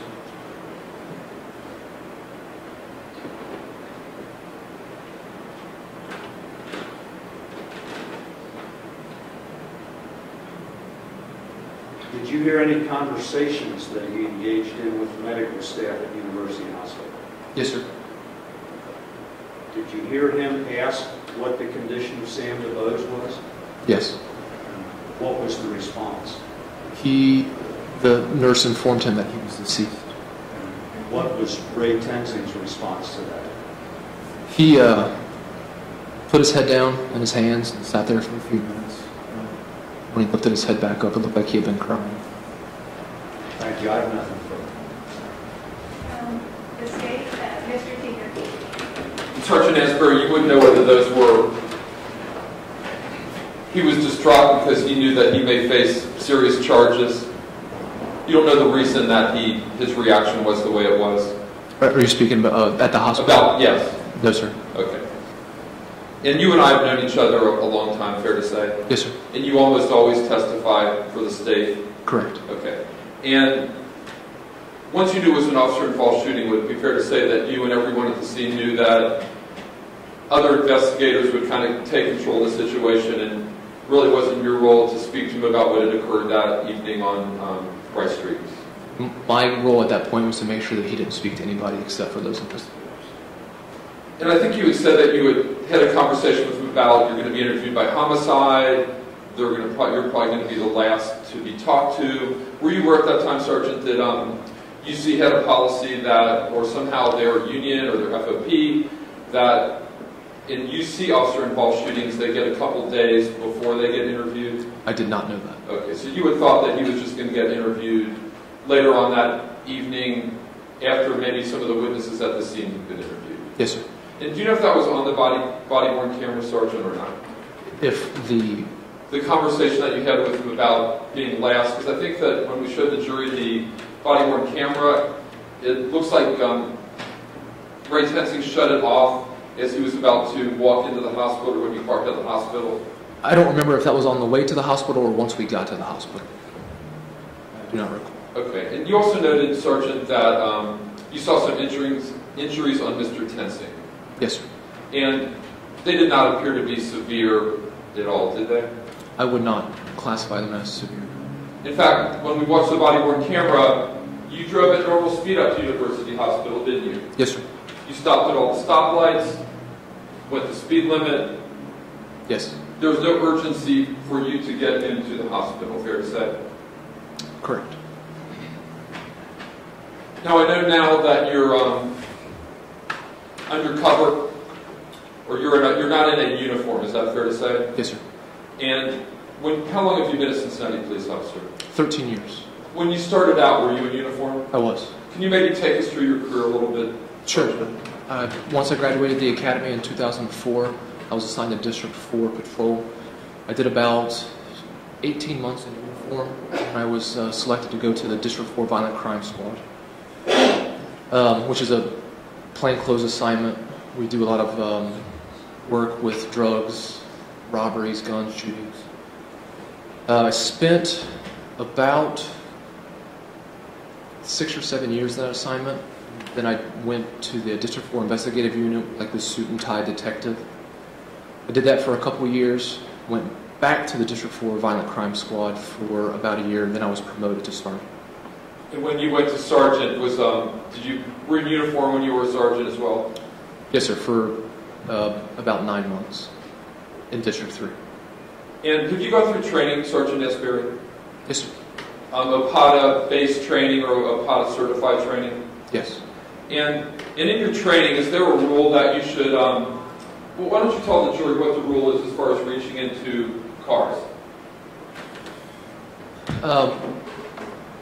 In the academy, we were given the example of Officer Kevin Crown, who was killed because he reached into a car and tried to, I think, get the keys out of the ignition. Sure. And he was drugged to his death. We were always told not to reach into a car when the suspect is attempting to drive away. Was that pretty much drummed into your head, don't reach into a car? Yes. Very clear in your training that if there's a car and you're an officer and you're in uniform, rule number 1, do not reach into that car. Fair to say? Don't reach into the car in an attempt to stop somebody from fleeing. Yes, sir. And have you ever reached into a car before, Sergeant? Yes. Could you describe the circumstances that you have? Sure. The circumstances when I reached into a car that was occupied by a driver was either a suspected DUI where they were unconscious or someone who had overdosed on heroin, where you go into the car and put it in park. A lot of times it's in drive. Put it in park and take the keys out. And in those situations, Sergeant, would the driver be either dead or unconscious? Yes. And when you do that, do you reach in through the driver's side or the passenger side? I always go through the passenger side. Could you explain to the jury why you would go through the passenger side, Sergeant? It allows a little more room in case, on the off chance they wake up, I'm in a better position to be able to either back out or take control of the keys. And why would you be in better position to take control of the keys from that side? It's just more open from that angle, from the passenger side, as opposed to reaching across them around the steering wheel to try to get to the keys. Okay. And have you ever been in a situation where you're at the driver's side and the driver started the car and attempted to drive away? Yes. And tell us about that. It was a number of years ago, probably 2005, there was a shooting that came out where a victim was dropped off, actually literally thrown out of the car in front of UC ER. And the car that dropped him off fled, left him, person laying there. We observed the car eastbound on McMillan, my partner and I observed the car eastbound on McMillan Street at Hemlock. Initiated a traffic stop, the car pulled over, I walked up to the car, the driver wouldn't roll the window down. I requested several times, he started to roll the window down, he was repeating, I didn't do anything wrong, and I asked him to step out of the car, put the car in drive and drove away. Was the window down at that point? Partially. Okay. And did you reach into the car to try to remove the keys, Sergeant Asbury? No, sir. And why didn't you do that? I don't think I would have been able to get to the keys before we drove away. Were you able to remember your training at that point? Yes. And when the window was partially down and he started to drive away, what did you do? I ran back to the police car. And then what? We started a pursuit and lost him a few blocks away. A vehicle pursuit? Yes, sir. You were not injured? No, sir. The driver was not injured? Not that I know of. He got away. And the situation was over? Yes. That's all I have, Judge. Mr. Matthews, anything on redirect?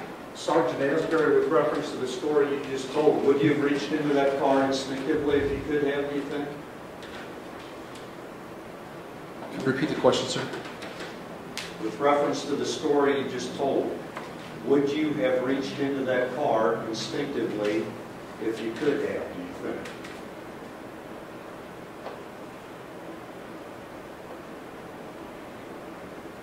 think? Based on all the training that I received, I don't think it was. Okay. Have you ever reacted instinctively to anything? Sure.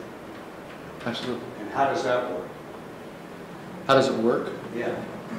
It's just a reaction. It's almost happens before you even think about it. Thank you. Nothing further. Anything else, Mr. Peter? Would it be fair to say, Sergeant, that when you react instinctively, but knowing that your training is always a guideline or a background to your instincts? I always hope that, yes, sir. Thank you. Mr. Matthews? You always hope that, but that doesn't always occur, correct? What was the answer? I didn't answer you, Judge. Oh, I apologize. I thought you should. Judge, I would object to the question.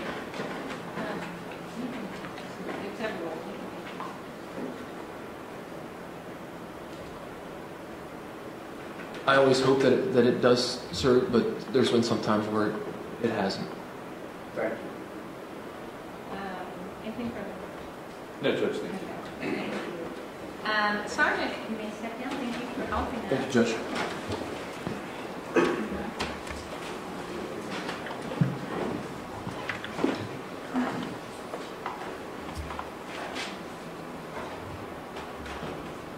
Mr. Matthews, your next witness? David is pleading. Oh, he is. Okay. You gotta be careful. He'll sit down at your desk there. You do solemnly swear that the testimony you're about to put before this court and jury will be the truth, the whole truth, nothing but the truth, so help you God. I do.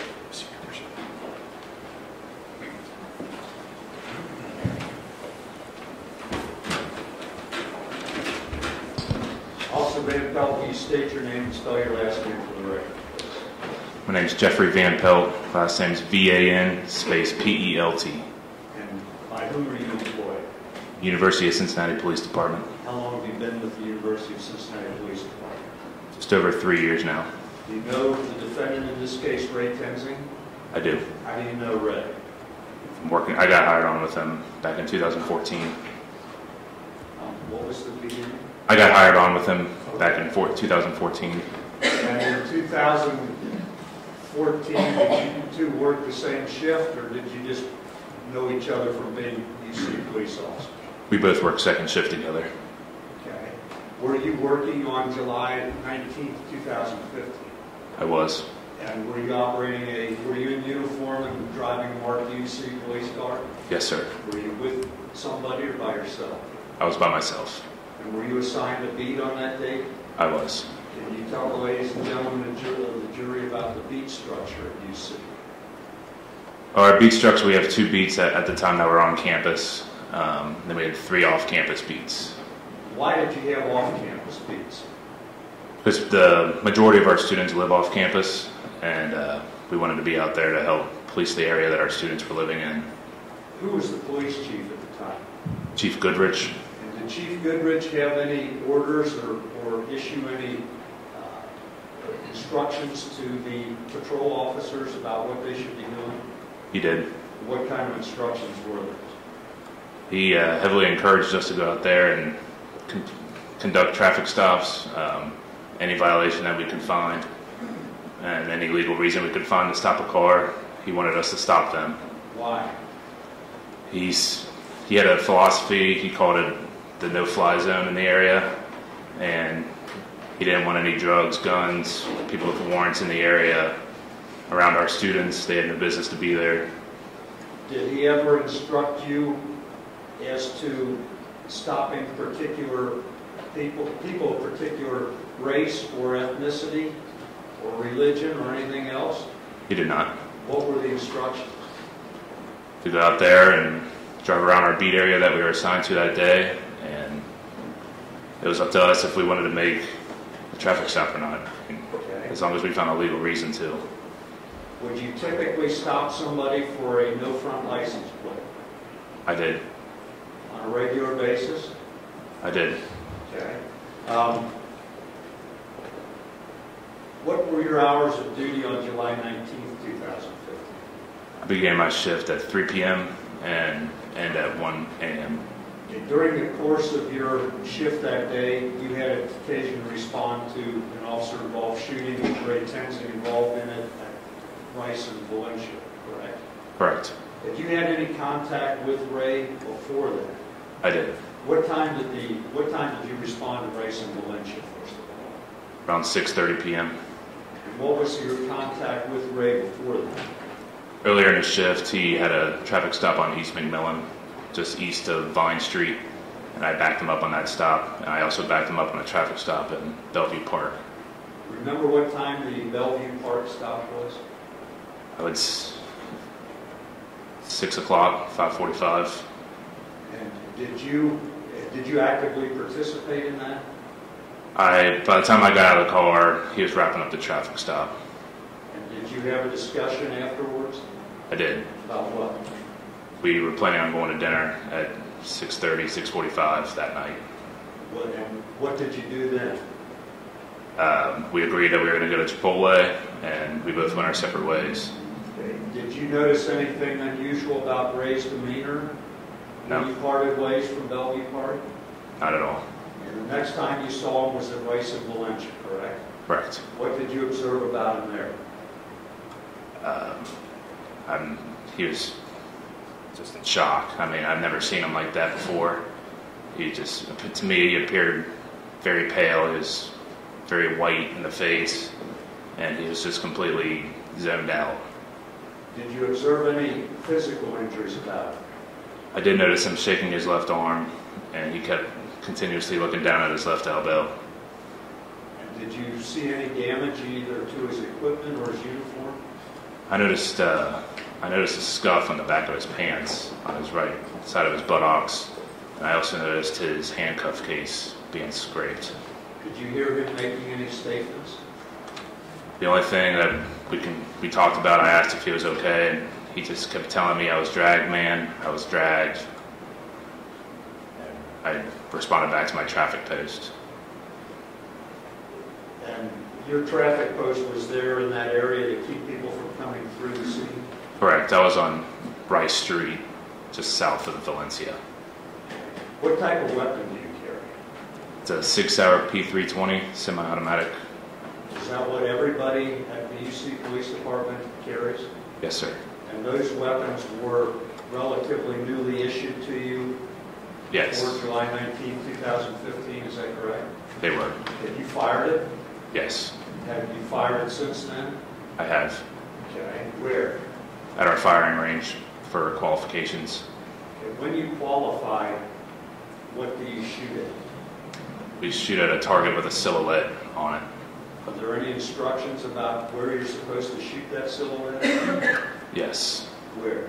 Center mass, or the preferred area on the silhouette. The center mass? What is center mass? Center mass is it's in the chest area, and also in the head is the preferred area. Okay. And are you taught to shoot to kill? No. Are you taught to shoot to wound? No. What are you taught? Stop the threat. Have you ever experienced recoil when you fired that weapon?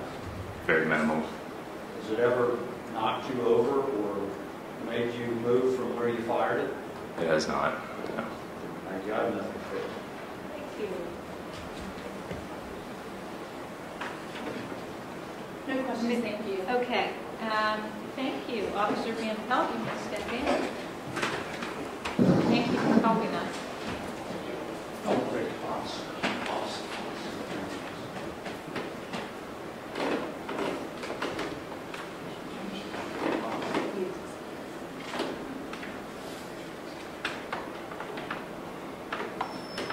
Okay, Mr. Matthews, your next witness. I think he's right next to you.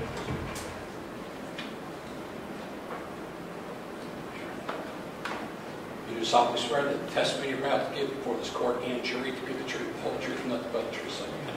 Yes, sir. See right there, so make sure you speak directly into the microphone. Lieutenant, we start out by stating your name and spelling your last name for the record. My name is Richard Haas. Last name is Haas. You are retired from the University of Cincinnati Police Department? That's correct, sir. When did you retire? I retired last year, June.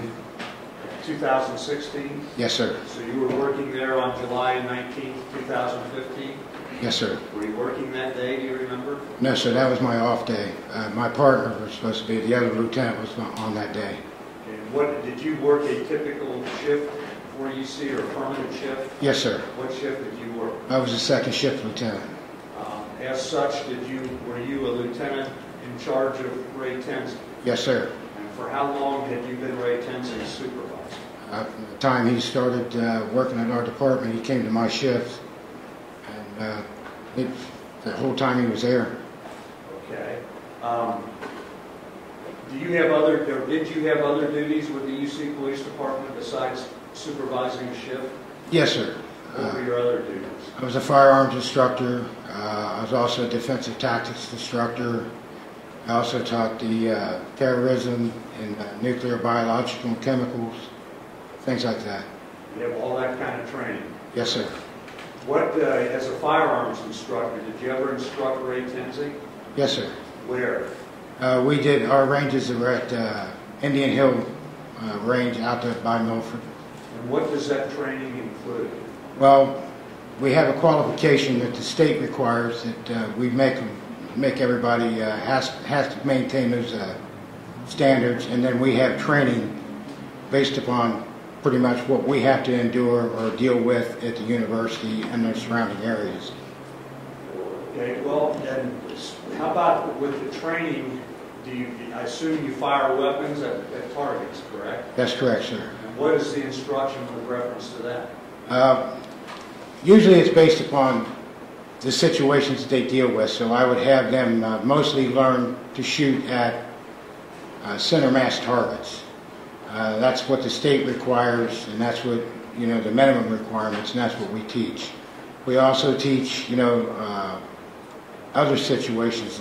For example, a hostage situation, if an officer gets stuck in something like that where he goes around a corner and he's in a situation where he has to use his weapon, he may have to do, different types of shots at that point. But we don't do this shoot the wound thing. There's no such thing. Well, what do you do? You just shoot center mass until the situation is resolved. Until the threat is stopped? Until the threat is completely stopped, yes. Who was the police chief at that time? I believe it was Goodrich. And did you work for Chief Goodrich, correct? Yes. Did he have a policy that he instructed you to instruct the people under you with reference to patrolling off campus? Well, yes, he did have a policy for the patrolling off campus. That is correct.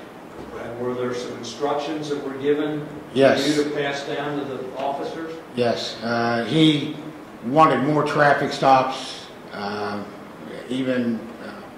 remember one particular incident that I felt that we were doing too many, and he came in during the roll call and told the officers what great jobs they were doing, and he wanted them to keep it up. And I just sort of stood there and didn't know what to say because it was the chief, and so we went on with what we had to do. Why did you think you were doing too many? Well, one, we had just doubled in size, so I felt that the training that the officers needed should have been a little bit more diversified than just traffic. I don't think that the proactive policing is traffic stops. I think it was more just being visible. What, as far as the traffic stops, did he give any orders about who to stop?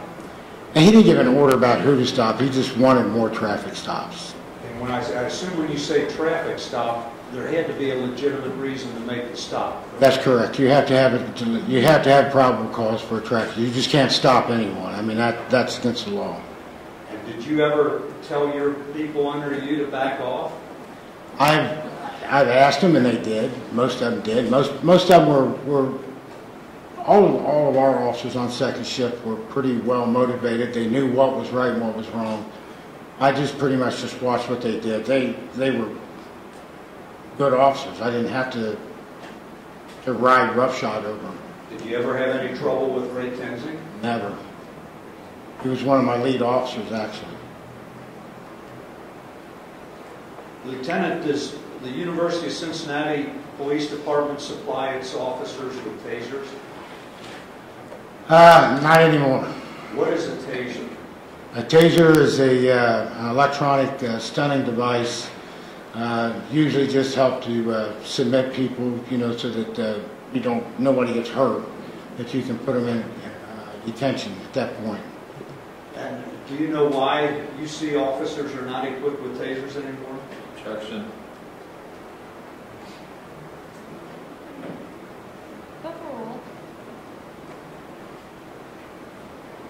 You can go ahead and answer. Yes. I was involved in an incident in 2011 where I tased a young man after giving him multiple commands to stop, and he still kept coming at me, and I had too many people there, and I was worried about my weapon, so I tased him, and subsequently the young man died. as a result of that, UC police officers had tasers removed from their equipment, correct? That's correct, sir.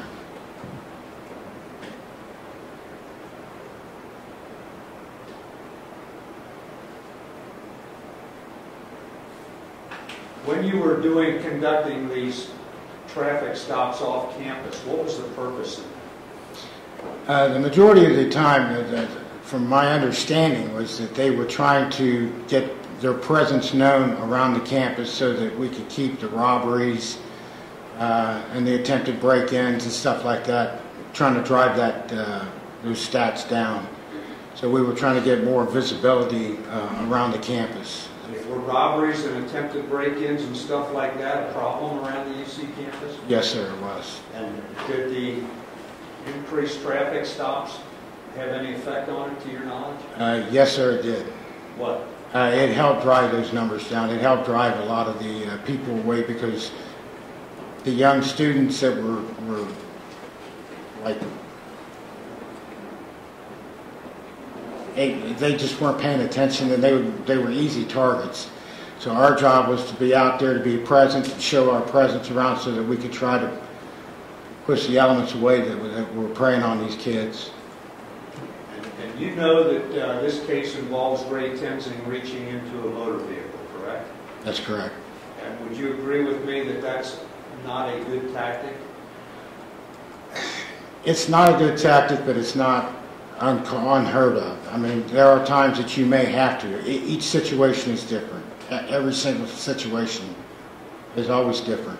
Would it be your opinion that an officer who reaches into a motor vehicle forfeits his right to live or to be free from serious injury? I don't agree with that.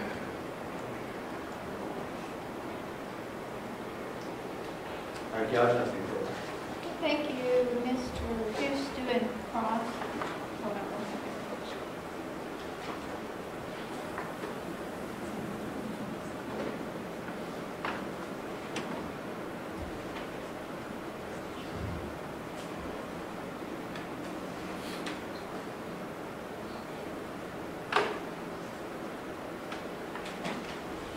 No questions, thank you. Okay, thank you. This is much. You may step down. Thank you for your help today. Okay.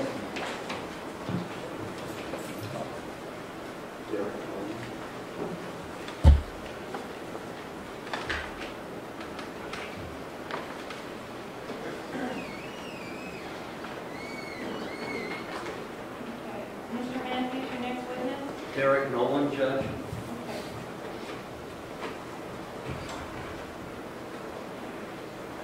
You do solemnly swear that the testimony you're about to give before this court and jury to be the truth, the whole truth, and nothing but the truth, so help you God. I do. Sit right there, so make sure you speak correctly.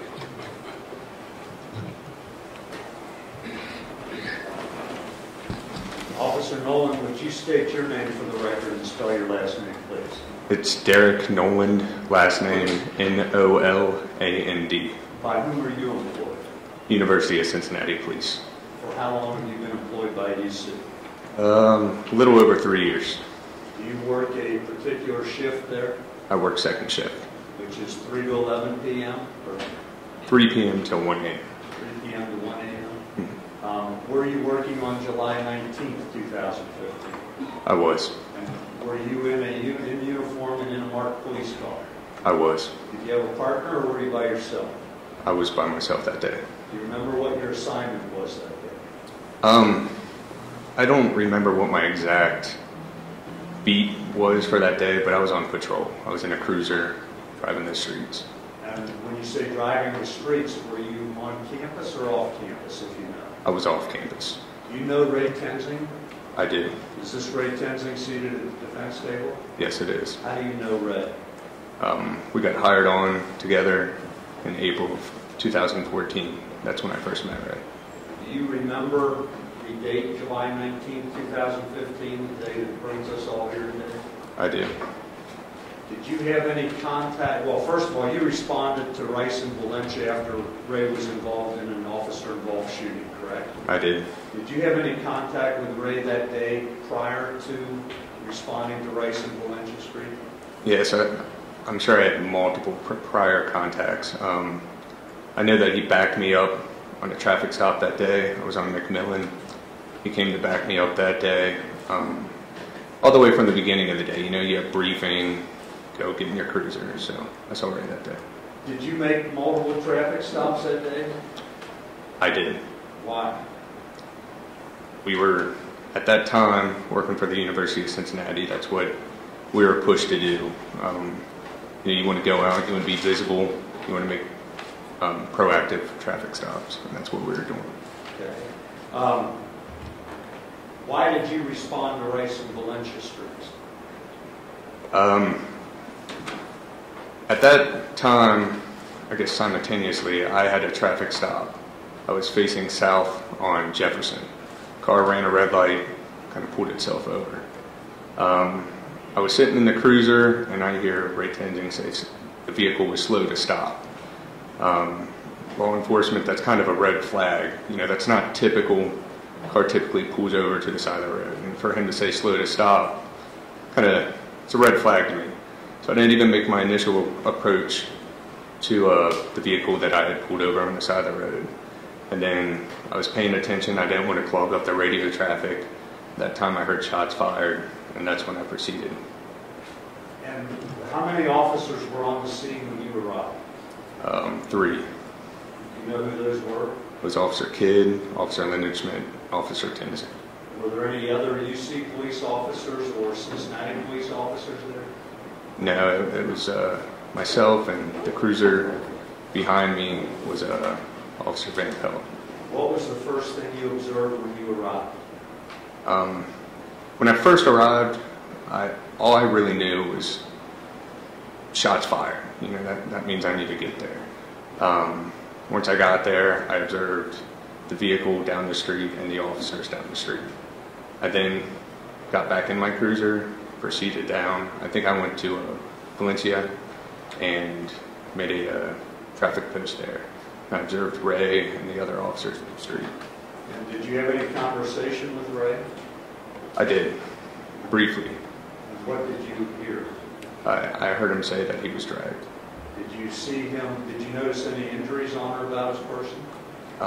He was shaking his arm, just kind of shaking and looking down at his arm. And he was faced away from me, and I noticed his uniform was untucked. His uniform, Officer Tenzing always had his uniform very tight, very neat, tucked in, and for it to be untucked was out of the usual, something that I noticed. And how about his demeanor? Did you notice anything about his demeanor? The way he looked, he just looked very washed out, very kind of pale, almost shocked. You know, he was just kind of standing there with wide eyes. Is that different from the way you've seen him in the past? It is. Thank you. I have nothing further. Okay. No questions, thank you. Okay. Officer Nolan, thank you for your help today. You're excused.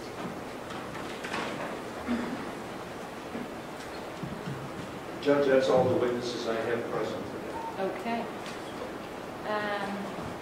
Ladies and gentlemen, you're getting a little break. I thought we would end up going all the way till 1:30 today, but we're going to go ahead and excuse you for the day. The same applies as it has, which is no discussions with anyone. Please stay away from local media, social media. And tomorrow morning we'll start at a regular time of 9:30. I do want to warn you, we'll probably run later tomorrow.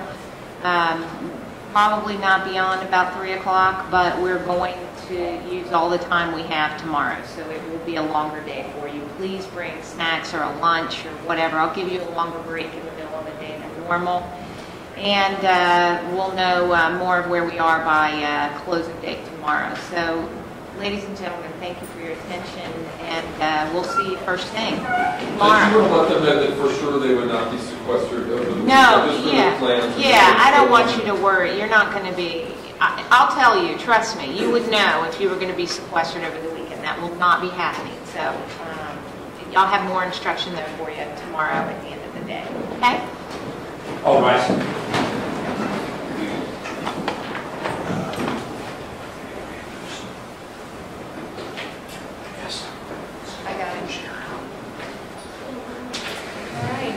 Gentlemen, we're excused. We're in recess until tomorrow morning.